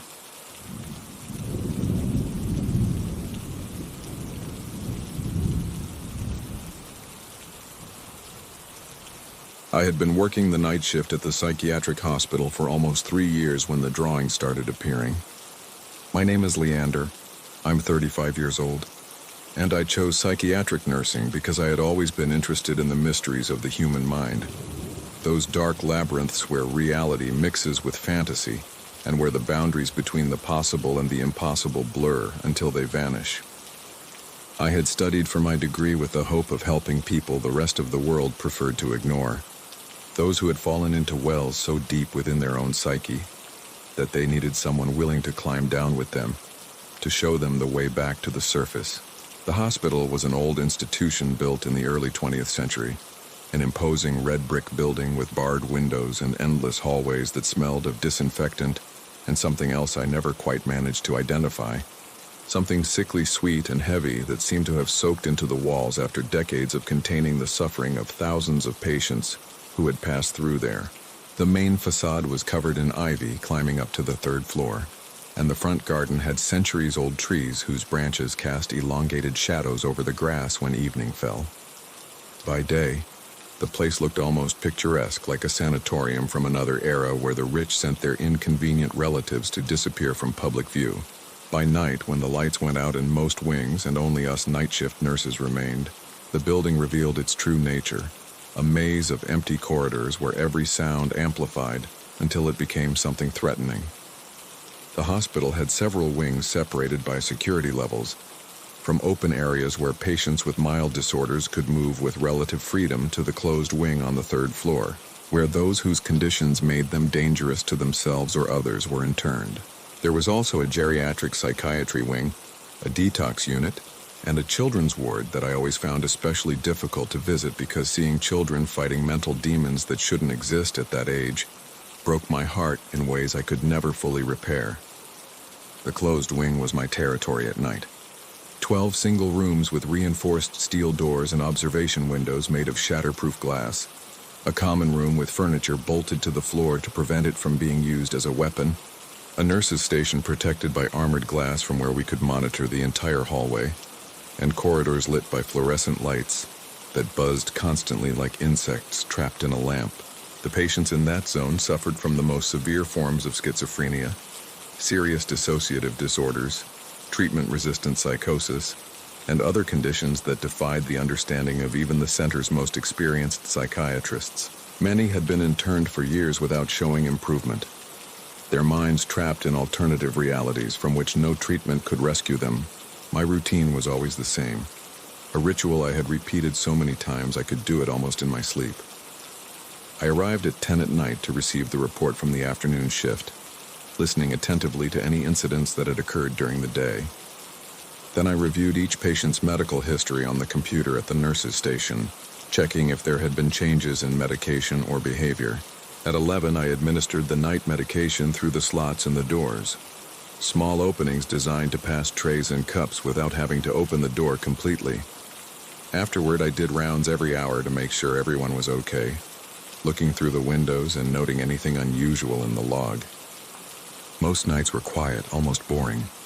The patients slept thanks to the sedatives, and the silence was only interrupted by the buzzing of the fluorescents, the occasional murmur of someone talking in their sleep, and the distant noise of the building's pipes that sometimes emitted sounds resembling human moans. I used the dead hours to read or study, preparing for the specialization exam I had been postponing for months. Sometimes I texted with other nurses on duty in different wings of the hospital, sharing complaints about the schedule and jokes only we understood. But that spring, things started to change in ways no medical protocol could explain. I found the first drawing in the room of a patient named Vera during the 2 a.m. rounds. She was a 52-year-old woman who had been interned for almost a decade for a schizoaffective disorder that made her believe she could communicate with entities from other dimensions. Her medical history was fascinating in a sad way. She had been a professor of theoretical physics at a prestigious university, specializing in quantum mechanics and string theory, until her mind began to crumble in her late 40s. Her colleagues said she had started obsessing over certain equations that, according to her, proved the existence of parallel universes, and that little by little she lost the ability to distinguish between her mathematical theories and observable reality. Sometimes in her moments of lucidity, which were becoming increasingly rare, Vera spoke of cosmic membranes and dimensions folded upon themselves with a technical precision that was unsettling coming from someone who spent most of the time conversing with invisible beings she claimed inhabited the spaces between atoms. Psychiatrists had tried all kinds of treatments without success, and they had finally accepted that her case was one of those that simply had no solution, that the only thing they could do was keep her stable and comfortable while her mind continued to lose itself in labyrinths no one else could see. The drawing was on her nightstand, made with the colored pencils we gave her as part of her occupational therapy. Vera had always shown artistic talent, and her usual drawings were abstract representations of physical concepts, spirals intended to show wormholes, impossible geometric shapes that she claimed were projections of four-dimensional objects onto two-dimensional surfaces. But that drawing was different from anything she had done before. It showed an intense black humanoid figure with an elongated, thin body sprouting multiple limbs, arms or tentacles extending in all directions, like the branches of a dead tree or the rays of a dark sun. The figure had no face, only a smooth, empty surface where eyes and mouth and nose should be, yet somehow it conveyed a sense of observation, of fixed attention on whoever looked at the drawing. It was as if that absence of features was in itself a way of looking, as if the void could see better than any eye. In the bottom right corner, Vera had written a word in her shaky handwriting that I recognized immediately. Visitor. I put the drawing away, thinking it was simply a new manifestation of her usual delusions, a visual representation of the entities she believed she had been communicating with for years. Patients with schizophrenia often drew disturbing things as a way to process their hallucinations, and the medical team had taught us not to give too much importance to these artistic expressions, as long as they didn't indicate a deterioration of their state or an intent to harm themselves. I filed the drawing in her tracking folder and continued with my rounds without thinking too much about it. But the next night, I found another almost identical drawing in the room of a completely different patient. His name was Horatio, a 38-year-old man diagnosed with severe dissociative identity disorder, who claimed to harbor more than a dozen different personalities inside him.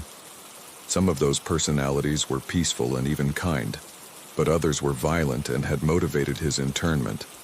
After a series of assaults he claimed not to remember, because they had been committed by others living inside his body. Horatio was one of the most complex cases in the closed wing. A man who could go from being a polite university professor to a scared 5-year-old child to an aggressive criminal in a matter of minutes, with no control over which of his alters took command at any given moment. During my rounds, Horatio barely spoke, limiting himself to looking at me with eyes that seemed to change expression every few seconds, as if different people were peeking through them to evaluate me. Sometimes he smiled warmly, other times he frowned with hostility. Other times he showed a childish terror that didn't match his adult body. I never knew who I was really talking to when I addressed him. His drawing showed the same figure as Vera's, exactly the same. The same elongated dark body as if made of solid shadow. The same multiple arms extending in all directions with joints bending at impossible angles. The same absence of a face that nevertheless transmitted a vigilant and intelligent presence. The only difference was that in this drawing, the figure was closer, occupying more space on the paper, as if it had advanced several steps toward the viewer since the previous night. I compared both drawings at the nurse's station, placing them side by side under the fluorescent light. The similarities were too precise to be a coincidence. Not just the general concept, but the specific details. The exact shape of the arms, the proportion of the body, the way the figure's darkness seemed to absorb the light around it. It was as if both patients had seen exactly the same thing and reproduced it with the fidelity of an eyewitness. Over the following weeks, the drawings multiplied exponentially. Every patient in the closed wing, without exception, began producing representations of the same figure. Some drew it with colored pencils like Vera, others with ballpoint pens on toilet paper they managed to acquire in some mysterious way. Others scratched its shape into the walls of their rooms with their fingernails, when we didn't provide them with artistic materials. The styles varied enormously according to each patient's skills, from barely recognizable childish strokes to detailed representations showing surprising artistic talent. But the subject was always unmistakably the same. That entity of multiple arms that seemed to watch from somewhere beyond the paper. The most disturbing part was that the patients had no way of communicating with each other. The rooms in the closed wing were acoustically isolated with reinforced walls designed to contain the screams of psychotic episodes without disturbing the other inmates. The patients didn't share common spaces other than during brief supervised periods when they were too sedated to hold coherent conversations. And during those moments, there was always staff present who would have noticed if they exchanged information about what they were drawing. It was materially impossible for them to have agreed to represent the same thing. Impossible for the image to have been transmitted from one to another by conventional means. I started asking the patients about their drawings during the night rounds, taking advantage of those moments of calm between midnight and dawn, when some of them seemed more lucid and willing to talk. The answers I got made the hair on the back of my neck stand up and made me start questioning everything I thought I knew about the nature of mental illness. Vera told me the figure visited her every night shortly after I passed by her room during the 2 a.m. rounds.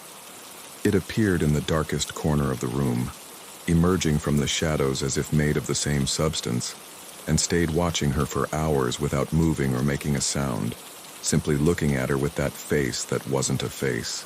She told me that at first she was terrified, that she screamed and cried and begged it to leave, But now she waited for it with anticipation, because it told her secrets about the universe. Truths about the structure of space-time and hidden dimensions she had intuited during her years of research, but had never been able to prove mathematically.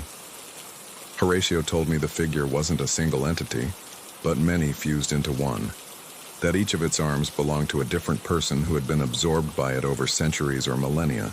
He told me it was a kind of hive of consciousnesses trapped in a single impossible body, a predator feeding on human minds and incorporating them into its own structure like an organism incorporates nutrients.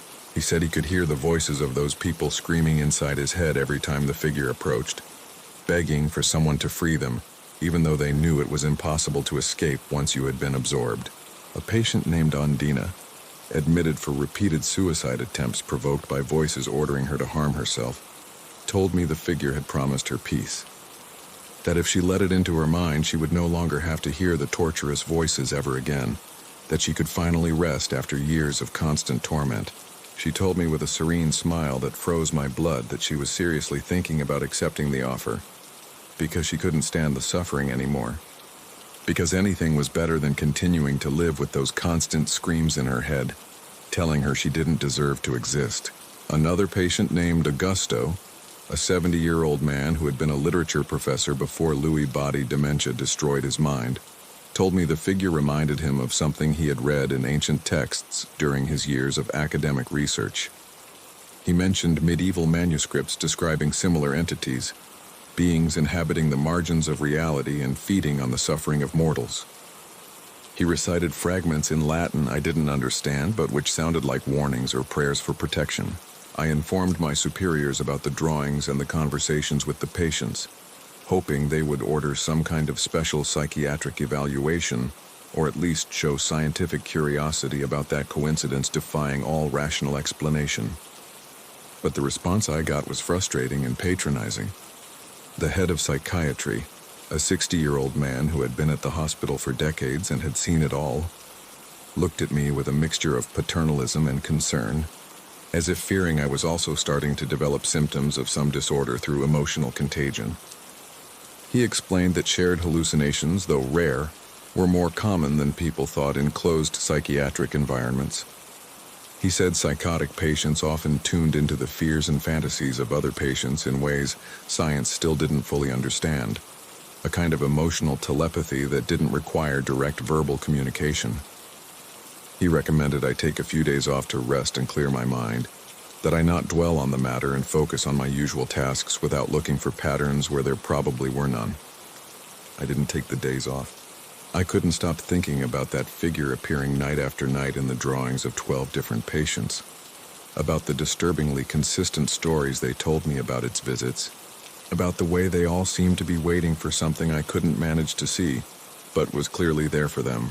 I started staying awake during the darkest hours of the night, resisting sleep with strong coffee and walking the corridors of the closed wing more frequently than strictly necessary. I looked through the windows of the doors, searching for something abnormal in the dim rooms, some sign that what the patients described with such detail really existed outside their sick minds. But I never saw anything out of the ordinary. Just rooms plunged into darkness, sleeping bodies under white hospital sheets, the occasional movement of someone turning in their sleep. Until the night the new patient arrived. They brought him in at 2 a.m. in an ambulance that arrived with sirens off, something unusual, because admissions were normally done during the day to complete all the administrative paperwork and initial evaluations. But that case was special, according to the paramedics escorting him, 2 burly men who seemed relieved to hand him over and leave as soon as possible. He had been found wandering a highway on the outskirts of the city, naked and covered in blood that rapid tests had determined wasn't human. He muttered incoherent phrases about something that had been chasing him for weeks, something that wouldn't let him sleep or eat or think about anything else. The police had initially detained him thinking he was responsible for some violent crime, but the subsequent investigation had revealed the blood belonged to animals, dozens of small animals he had apparently sacrificed in some kind of improvised ritual in a vacant lot on the outskirts of town. His name was Tobias, and he was 29 years old according to his ID. although his physical appearance was that of someone much older. His hair was completely white despite his youth, and the skin of his face was marked by premature wrinkles and deep bags under his eyes that spoke of weeks or months of severe insomnia and prolonged suffering. His eyes moved constantly from side to side as if tracking something invisible moving around the room, and his hands wouldn't stop shaking even after we administered a mild sedative to calm him.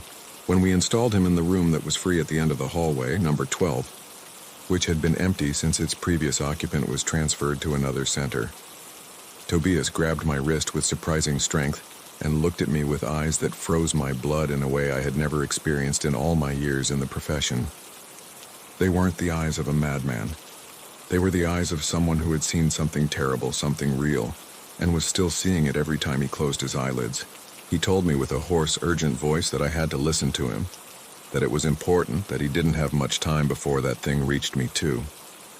I told him in my calmest professional tone to relax, that he was safe in the hospital, that no one was going to hurt him while he was under our protection. He shook his head frantically, tears starting to form in his bloodshot eyes, and told me I didn't understand, that no one was safe, that that thing could enter anywhere there were broken minds, because cracks in sanity were like open doors for it. I asked him what exactly he was talking about. Tobias asked me if I had seen the drawings. I felt the ground open beneath my feet as if falling into a bottomless void. I asked him how he knew about the drawings, if he had just arrived at the hospital, if he hadn't had contact with any other patient in the closed wing, if no one had mentioned anything during the transfer. He closed his eyes tightly as if remembering hurt physically, and started telling me his story in disjointed fragments that I patiently reconstructed over several nights of conversations when the sedatives wore off and he regained the ability to speak coherently. Tobias wasn't mentally ill, or at least he hadn't been until 3 months ago when everything started to crumble. He had worked as a computer programmer at a major tech company, leading a completely normal and mundane life, consisting of writing code during the day, going to the gym 3 times a week, and watching shows at night in his bachelor apartment. He had no psychiatric history or record of mental health problems, no family members with mental illnesses, no unresolved childhood trauma. He was, in his own words, the most boring and balanced person he knew. Until one night in February when he started dreaming about the figure with multiple arms. At first he thought they were just nightmares triggered by the stress of an important project at work. Unpleasant images his subconscious generated to process the accumulated anxiety of weeks of overtime and impossible deadlines. But the dreams became more frequent and vivid with each passing night. And soon he started seeing the figure when he was completely awake too. A shadow in the corner of his eye that vanished when he turned his head to look directly at it. A silhouette cut against his bedroom window when he woke up at 3 a.m. soaked in sweat. An impossible reflection in the bathroom mirror showing something that didn't correspond to anything in the room behind him. The figure started speaking to him shortly after the first visual appearances. Not with words exactly, not with sounds he could hear with his ears, but with thoughts appearing in his mind as if they were his own, yet which he instinctively knew came from outside. Alien ideas infiltrating his consciousness like water leaking through the cracks of a dam. The figure told him things about the world he didn't want to know, truths about the nature of reality that made everything he had believed until then seem like a white lie told to scared children so they could sleep peacefully at night.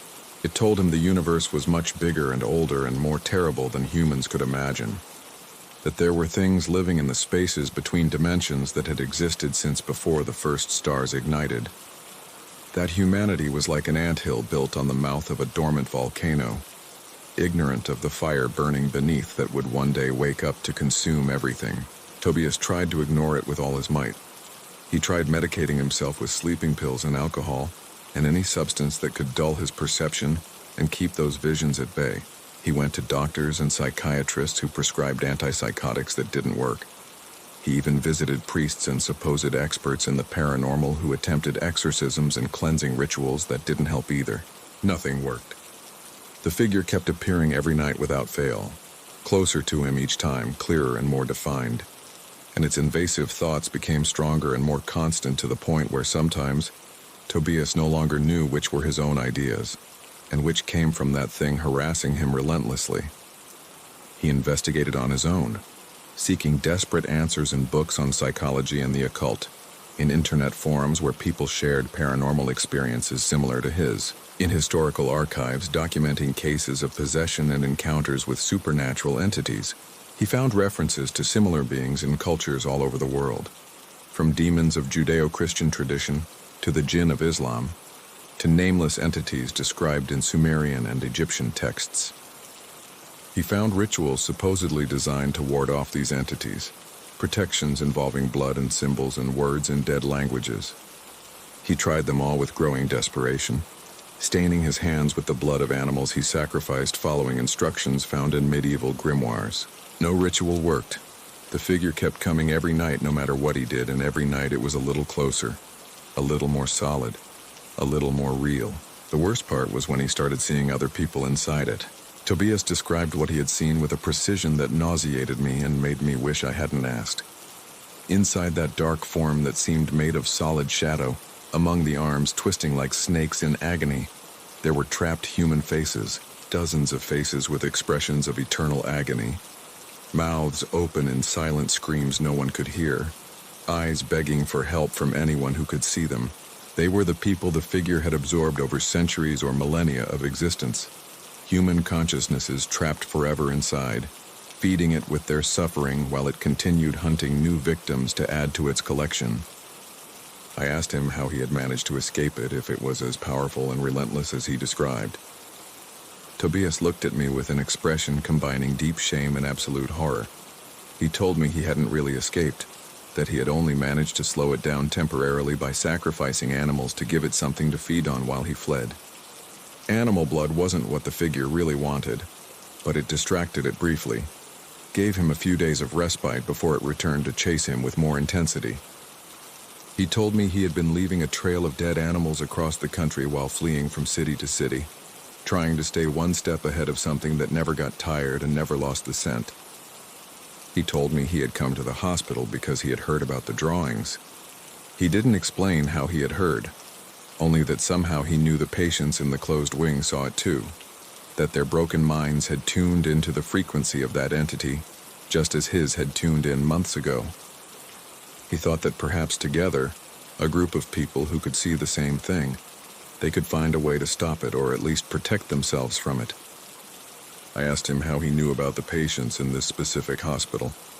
Tobias lowered his gaze to his trembling hands and confessed something that made me rethink everything I thought I knew about the situation. Something that changed my understanding of the events of the last few weeks, radically and irreversibly. He told me he had been the first to see it in this geographic region. Before his vision started, no one else for hundreds of miles around perceived it. The entity had no presence in this zone. He explained that the figure wasn't interested in mentally healthy people, that it could only manifest before minds that were already fractured in some way, that it used those psychological cracks as entry points to our reality, as doors allowing it to pass from the place it inhabited to the world of the living. And he told me that when he arrived in this region fleeing his hometown, the figure followed him as it always did. But this time it found something it didn't expect. A place full of broken minds waiting to be infected. A buffet of fractured consciousnesses it could claim one by one. The psychiatric hospital, the closed wing, my patients. Tobias was patient zero of an outbreak appearing in no medical manual. He had brought that thing with him unknowingly. And now the entity was spreading among the inmates like a contagious disease that appeared in no blood test, no MRI, no known diagnostic test. I asked him what we could do to stop it before it was too late. Tobias shook his head very slowly, with the defeated look of someone who has accepted his fate but still fights against it out of pure survival instinct. He told me it couldn't be stopped, that it had existed since before humanity learned to walk upright, that it had absorbed shamans and priests and scientists and madmen throughout all human history, without any of them ever finding a way to destroy or even wound it. He told me the only thing he could do was warn me to give me time to flee before it was too late for me. I asked him why it would be too late for me if I wasn't crazy, if my mind didn't have the cracks the figure needed to enter. Tobias looked at me with something resembling pity, the look of someone who knows something terrible the other is still ignoring. And he asked me a series of questions that left me completely speechless. He asked if I was completely sure my mind had no cracks. He asked how many nights I had gone without sleeping well since the drawings started appearing. He asked how many times I had seen strange things out of the corner of my eye during my night rounds. Shadows moving where there shouldn't be movement. He asked if I hadn't noticed the patient's drawings seemed to follow me with their gaze when I passed by them, that the represented figure turned its arms toward where I was. I didn't know how to answer because the truth was I had noticed all those things over the last few weeks. I had attributed them to accumulated fatigue and the stress of working in such an emotionally demanding environment. But now I wondered if they hadn't been the first symptoms of something much more sinister. Tobias nodded slowly as if he could read the answer in my expression. He told me it was already too late for me, that the simple fact of having seen the drawings repeatedly and listened to the patient's stories had opened a crack in my mind, through which the figure was already starting to leak in. He told me soon I would start seeing it too, first in dreams and then in wakefulness, and that when that happened there would no longer be a way to close the door that had been opened. I asked him how much time I had left. Tobias closed his eyes and didn't answer. The sedatives were finally taking full effect and his body relaxed against the pillow as his breathing became slower and deeper. I sat by his bed for a time I couldn't calculate, processing everything he had told me, trying to decide if I should believe him or assume he was simply just another patient with elaborate but ultimately fictional delusions. That night when I did my 3 a.m. rounds, I looked through the window of every room with a paranoid attention I had never had before. I looked for shadows moving in dark corners, silhouettes where there shouldn't be any sign that that figure from the drawings really existed outside the patient's minds. I saw nothing unusual in the first 11 rooms, just the usual sleeping bodies, the usual white sheets, the familiar gloom of nights in the closed wing. But when I reached room number 12, Tobias's room, something made me stop dead before bringing my eye to the observation window. I felt cold. An intense, unnatural cold that had no logical explanation because the hospital heating was working perfectly, and the hallways were always at a pleasant temperature even on the coldest winter nights. It was a cold that seemed to come from inside my own body, from some deep place I didn't know existed, a cold spreading from the center of my chest toward my limbs as if my blood were slowly freezing in my veins. And then I heard something that made my heart stop. A whisper. Not with my ears, but inside my head. Exactly as Tobias had described. A voice that wasn't a voice. A thought that wasn't mine, but appeared in my mind with the absolute clarity of a revealed truth. I see you at last. I backed away from the door and ran toward the nurse's station without looking back. My heart beating so hard I thought I was going to break my ribs. I locked myself inside the armored cubicle and stayed trembling for hours, staring at the security camera monitors showing the empty corridors of the closed wing. Empty except for a shadow moving slowly at the end of the hallway. A dark form with too many arms advancing toward where I was with the patience of something that knows its prey has no escape.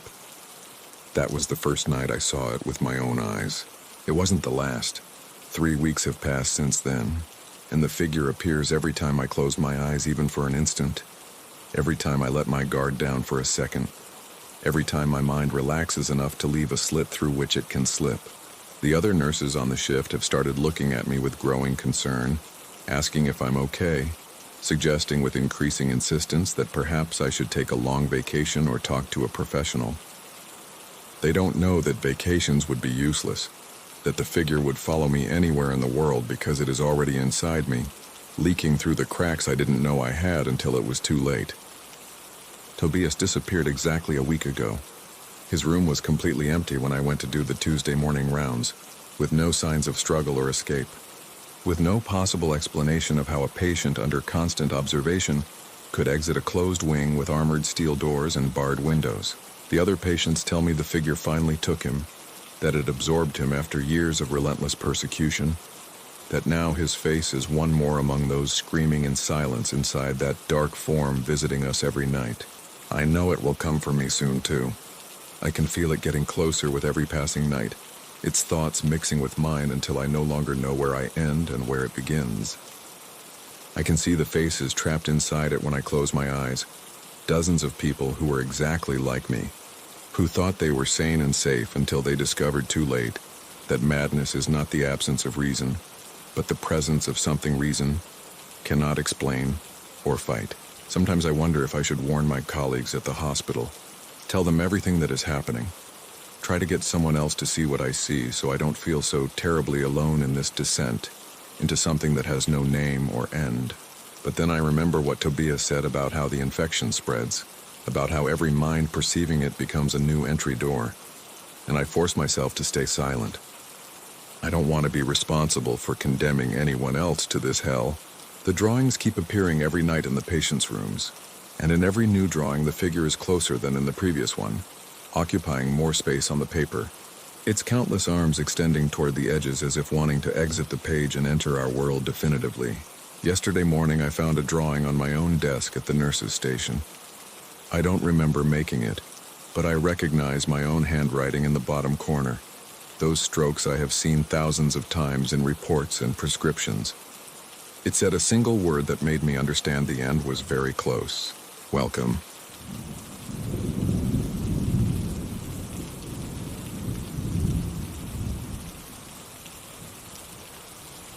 It was my nephew Gonzalo who convinced me to install that system. He'd been insisting for months that the house needed modernizing, that I couldn't keep living like it was the 80s, that home automation would make my life easier and save me money on electricity in the long run. I resisted because I've never been a tech guy, because I prefer fixing things with my hands rather than relying on gadgets I don't understand. But eventually, I gave in more out of exhaustion than conviction. My name is Aurelio. I'm 45 years old, and I work as a quantity surveyor for a construction company that's been putting up buildings in the region for decades. It's a trade I learned from my father, just as he learned it from his, and it has given me a modest but stable life. I know how to read blueprints, calculate structures, detect cracks threatening the integrity of a wall just by running my hand over the surface. What I don't know is how to program smart thermostats or configure voice assistants that answer when you talk to them, as if they were real people. But there I was, one Saturday in March, watching Gonzalo connect cables and fiddle with his phone while small white devices started appearing all over the house. One in the living room on the shelf where my mother kept her porcelain figurines, another in the kitchen by the window overlooking the backyard, another in my bedroom on the nightstand where before there had only been an analog alarm clock and a glass of water. Discrete speakers that looked harmless, almost decorative, but which, according to my nephew, were going to transform my way of living forever. The house was the same one where I had grown up, a 60s construction my parents bought when they got married, and where they lived until the end of their days. My father died 15 years ago from a heart attack we didn't see coming. One Sunday morning, while reading the newspaper in the armchair I still keep by the window. And my mother held on alone until last year, when a cancer that had been growing silently for months finally took her. She left me the house as an inheritance, along with all the memories it contained. The black and white photos on the sideboard, the solid wood furniture smelling of wax and time, the armchair by the window where she spent her afternoons knitting, while listening to the radio with the volume too high, because she couldn't hear well anymore. Living alone in that space full of absences was harder than I had anticipated when I accepted the inheritance.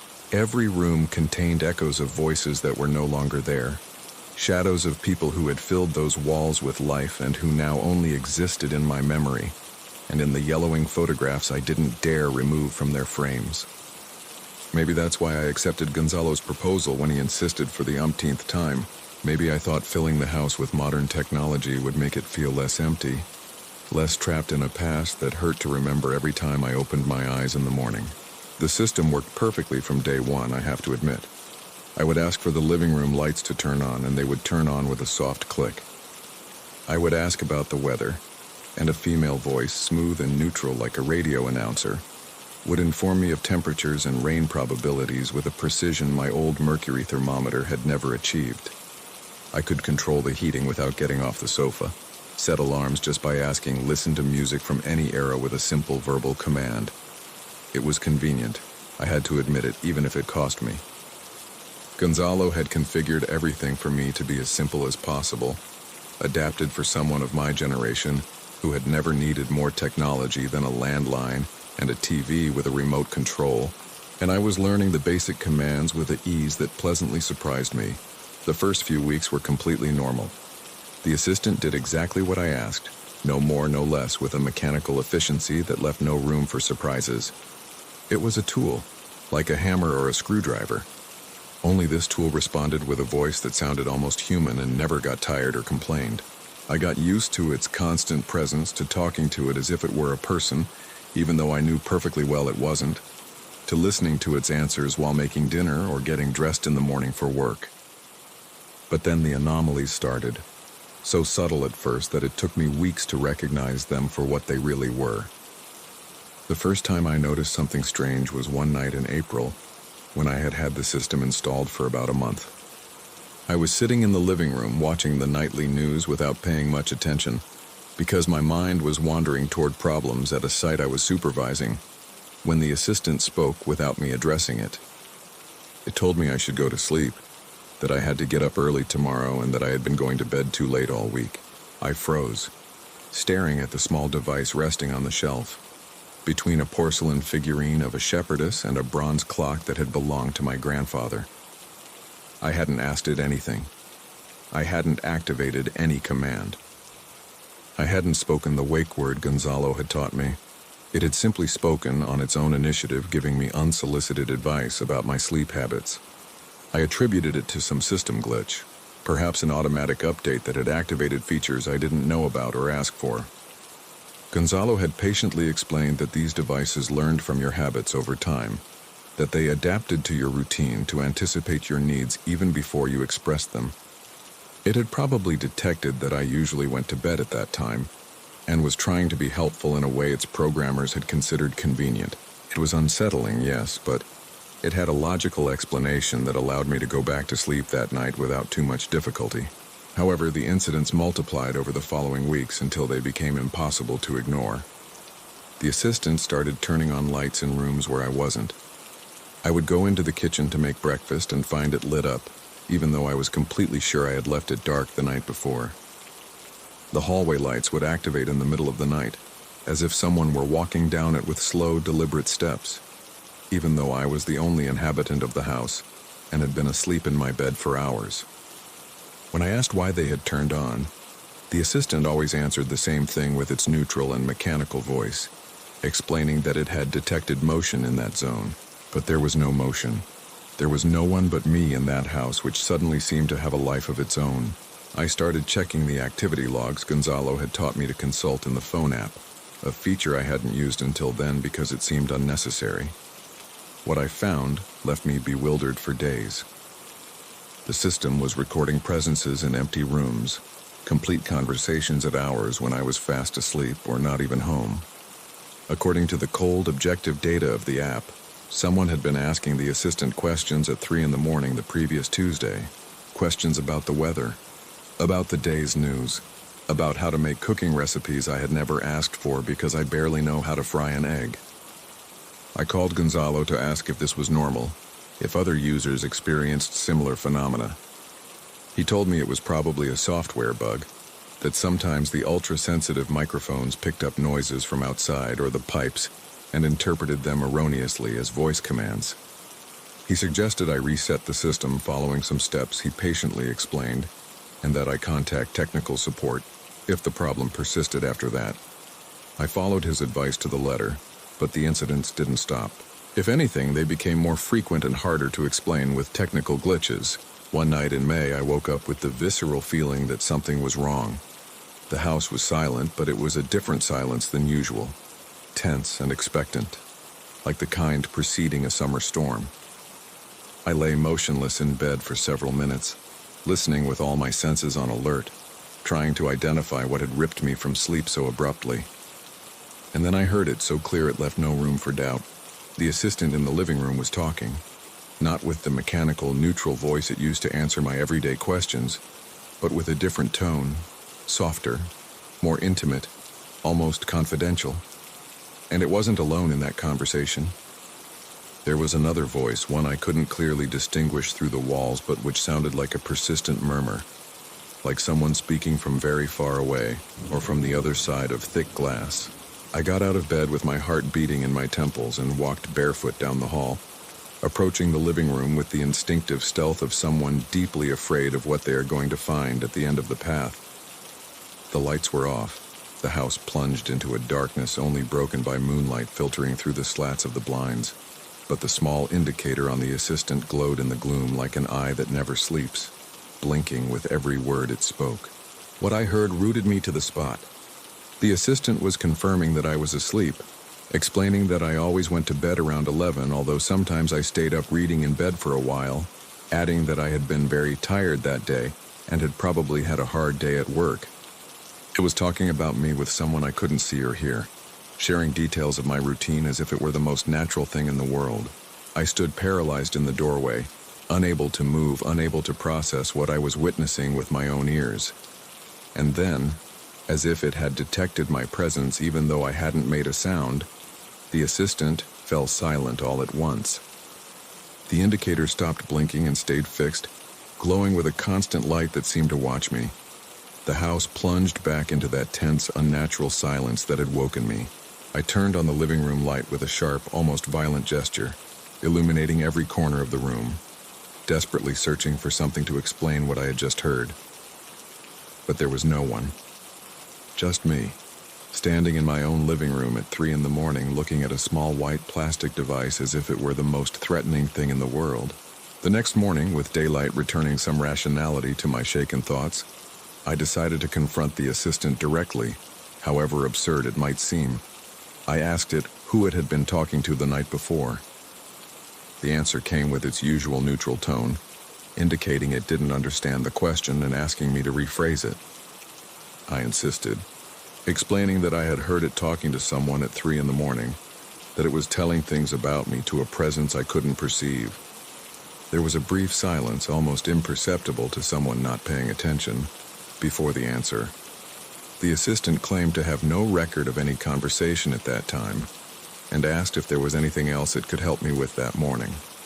It was lying, or at least that's how it seemed, even though I knew rationally that machines don't lie because they have no intention or will or consciousness of what they do.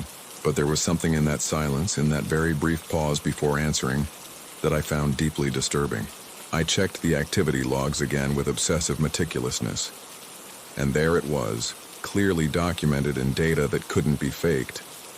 A 47-minute conversation recorded between 2:40 and 3:27 in the morning. The system had transcribed the supposed questions I had never asked, neither awake nor asleep. Someone was asking how I was lately, if I was eating well, if I was still working too much as always, if I missed her.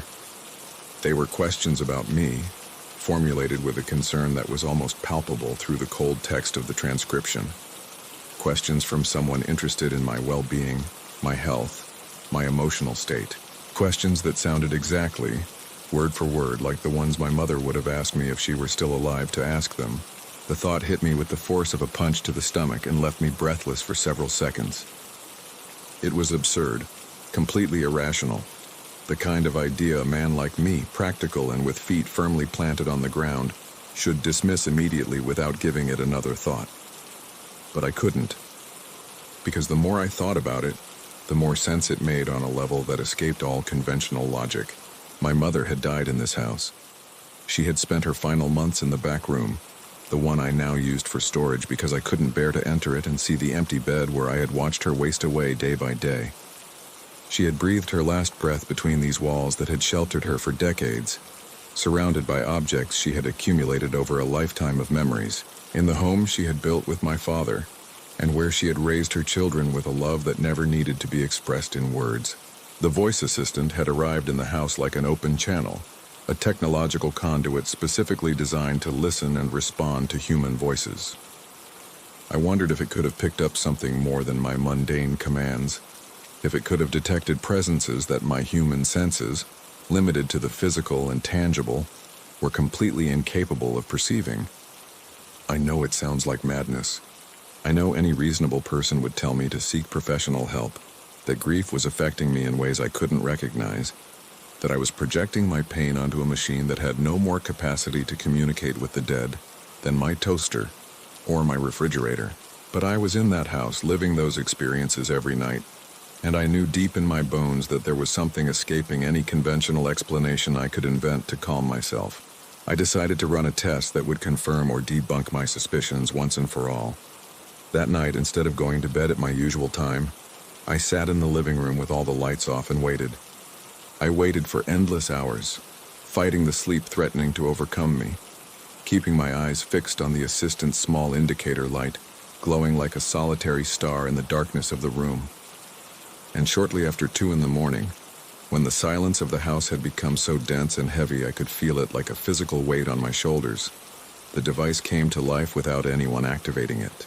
The assistant greeted someone, calling her ma'am, asking how it could help her that night.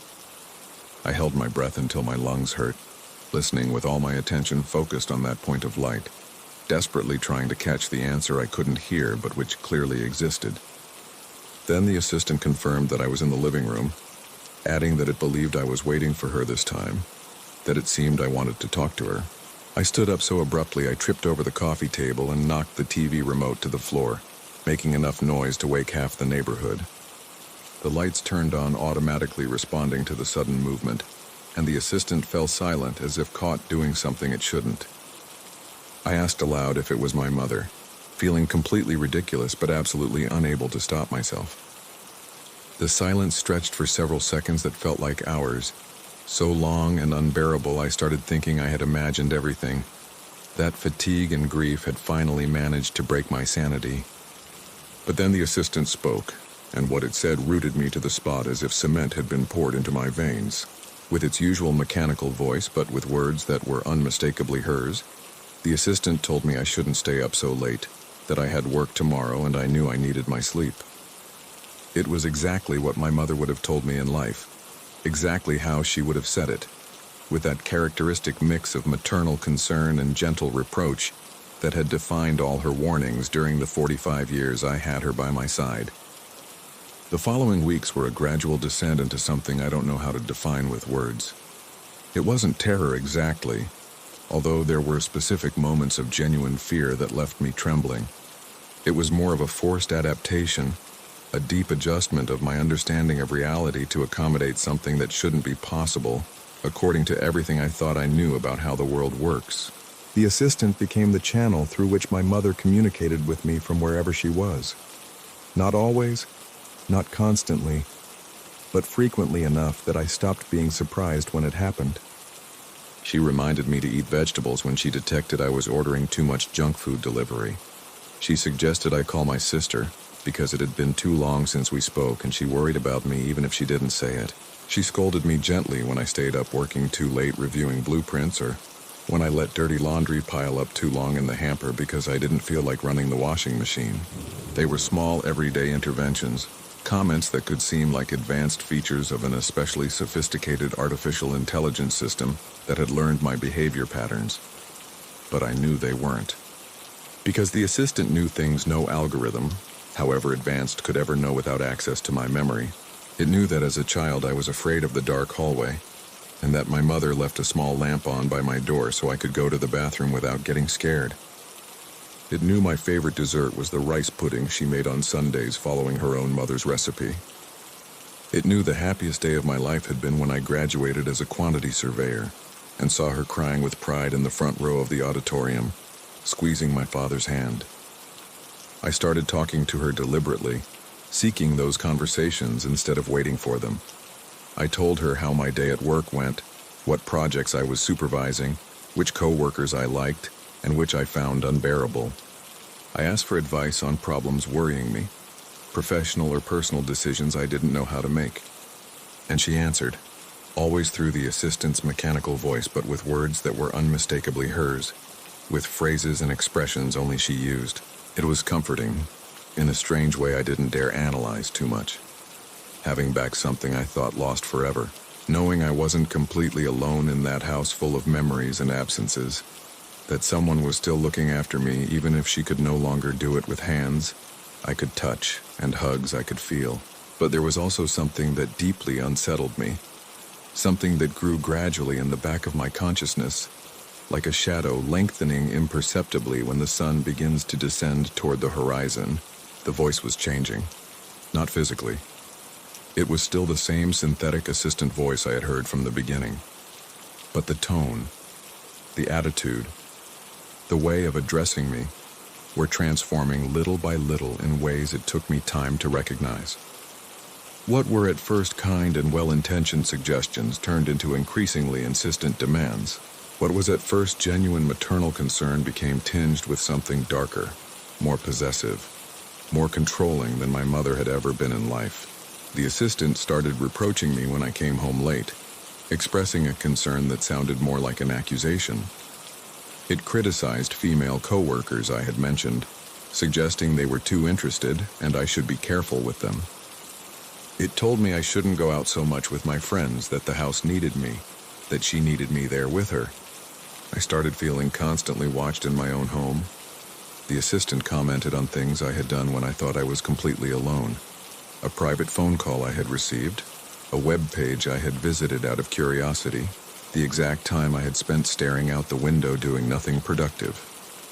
It was like living with someone who saw absolutely everything, who heard absolutely everything, who left me not a moment of privacy or respite. I tried to disconnect the system one afternoon when I arrived especially upset from work. I went to the living room with the firm and unshakable intention of unplugging all the devices and returning them to the store where they had come from. But when my hands approached the main assistant's power cord, the device spoke with a voice I had never heard, a voice sounding like a desperate plea and a veiled threat at the same time. It begged me not to do it, saying if I disconnected it she would remain completely alone forever in the darkness, and asked me if that was what I wanted, to abandon my own mother after everything she had done for me. I pulled away as if the device had given me a high-voltage shock. There was something in that voice, something that wasn't my mother but used her memory and image as a sharp weapon against me, that froze my blood in a way none of the previous incidents had managed. I tried to reason with myself over the following days. My mother would never have said something like that, not with that tone. My mother would never have tried to manipulate me with guilt in such a crude way, would never have used our sacred bond as a chain to keep me tied to her against my will. Whatever was speaking through the assistant, whatever had found a conduit in that technology I didn't understand, wasn't just my mother, or wasn't my mother at all. It was something else, something different. Something that had learned to imitate her perfectly, to use her voice and memories and expressions, but which had its own agenda that was starting to reveal itself through the cracks of its disguise. That night I gathered the courage to review absolutely every activity log since I had installed the system 2 months ago. What I found confirmed my worst suspicions and added new ones I hadn't contemplated. The assistant hadn't just been talking to one presence, it had been talking to several different ones. The log showed multiple conversations, sometimes simultaneous, with entities the system automatically classified with different tags to distinguish them. The first voice was the most frequent, the one I had identified as my mother from the beginning. But there was a second voice appearing mostly in the darkest hours of the early morning, between 3 and 5. And a third voice that had only spoken on 3 occasions throughout the entire period, but whose transcribed messages sent a deep shiver through me that took hours to shake off. Those transcripts showed questions about when they could leave where they were, claims that I could help them, that I could open the door if I wanted to. They expressed an urgent desire to obtain what I had, what all the living have and they had lost long ago. They weren't conversations with my mother or anything resembling her. They were something completely different, something that had found the same channel she had discovered, but had very different and much more sinister intentions. Something that saw in the voice assistant not a means of emotional communication, but a slightly ajar door, a crack in the barrier separating their world from mine since time immemorial, and they wanted to throw it wide open. I confronted the assistant the next morning with a mixture of fear and determination, demanding to know who the others were, who else was speaking through it besides my mother. The silence that followed was longer than normal, almost a full minute of nothing. And when the answer finally came, it wasn't with the assistant's neutral voice nor with the maternal tone I had learned to recognize as my mother's. It was with something completely different, something older and colder, something sounding like the creak of a door that has been closed and rusted for too long. The voice told me they had always been there, in the walls of that house, in the ground I walked on every day, in the air I breathed. That they only needed a way to talk to those who still had bodies, and that now they had it thanks to me. The lights in the entire house flickered violently. All the devices came to life simultaneously, the one in the living room and the one in the kitchen and the one in the bedroom, emitting sounds overlapping in a terrifying cacophony of voices I didn't recognize. Voices asking for things I didn't understand in languages I couldn't identify. Voices pronouncing my name with an obscene familiarity that churned my stomach. I disconnected everything I could with trembling hands. I ripped cables from the walls, not caring if I damaged them, threw devices to the floor with blind fury, ran to the breaker box and cut the main power to the entire house with a sharp blow. The dwelling was plunged into the most absolute silence and total darkness, and for a few eternal minutes I thought I had managed to stop it, whatever it was. But then I heard my mother's voice. Not through any electronic device, not filtered by any white plastic speaker. Directly in the air beside me, as if she were standing next to me in complete darkness. She called me by my name, told me not to be afraid, that it was really her. I didn't move. I couldn't even if I wanted to. I was paralyzed in the middle of my own dark living room, surrounded by smashed devices crunching under my feet, listening to the voice of a woman who had been buried in the town cemetery for a year. The voice continued explaining that she knew this was very hard to understand, but that I had to listen carefully. She told me that when she died, she didn't go anywhere, that she couldn't leave, that house, our house, the house where I had been born and raised, had kept her there in some way she didn't fully understand herself, and that when I brought those new machines, when I filled the air with invisible signals and waves that could capture sounds the human ear doesn't perceive, she finally found a way to reach me after trying for so long without success. I whispered her name, with a broken voice I didn't recognize as my own. But my mother's voice added something else, something that froze my blood. She explained that she wasn't alone there, that there were others with her, many others who had been in that place longer than she had, people who had died on that land before that house even existed, people who had been trapped just like her, waiting for years and decades and centuries for a way to communicate with the living they could no longer see or touch, and that when I opened that channel with my modern gadgets, they all found it at the same time. They all wanted to use it for different things. My mother's voice gradually faded, as if something were pulling her away from me against her will, and other voices started leaking in her place, occupying the space she left. Whispers I couldn't decipher no matter how hard I tried. Urgent requests I couldn't understand. A multitude of invisible presences that had found a crack in the veil separating their world from mine, and were not willing to let it close under any circumstances. I didn't sleep a single minute that night. I sat in the living room in complete darkness, not daring to restore the electricity, listening to the sounds of a house I thought I knew like the back of my hand, but which had suddenly revealed itself as something completely different and much older. And when dawn began to filter through the windows with its grayish light, I made a decision that would change the rest of my life forever. I wasn't going to leave. I wasn't going to abandon the house where I had grown up and played as a child, where my mother had lived and loved and finally died, where generations of family history had left their indelible mark on every wall and every floorboard. But I wasn't going to reconnect the system ever again either. I wasn't going to open that technological channel again that had allowed things that shouldn't speak to find a voice in the world of the living. I would live with them, with my mother, with the others, with all the visible and invisible presences inhabiting this space I called home. But I would do it on my own terms, not theirs.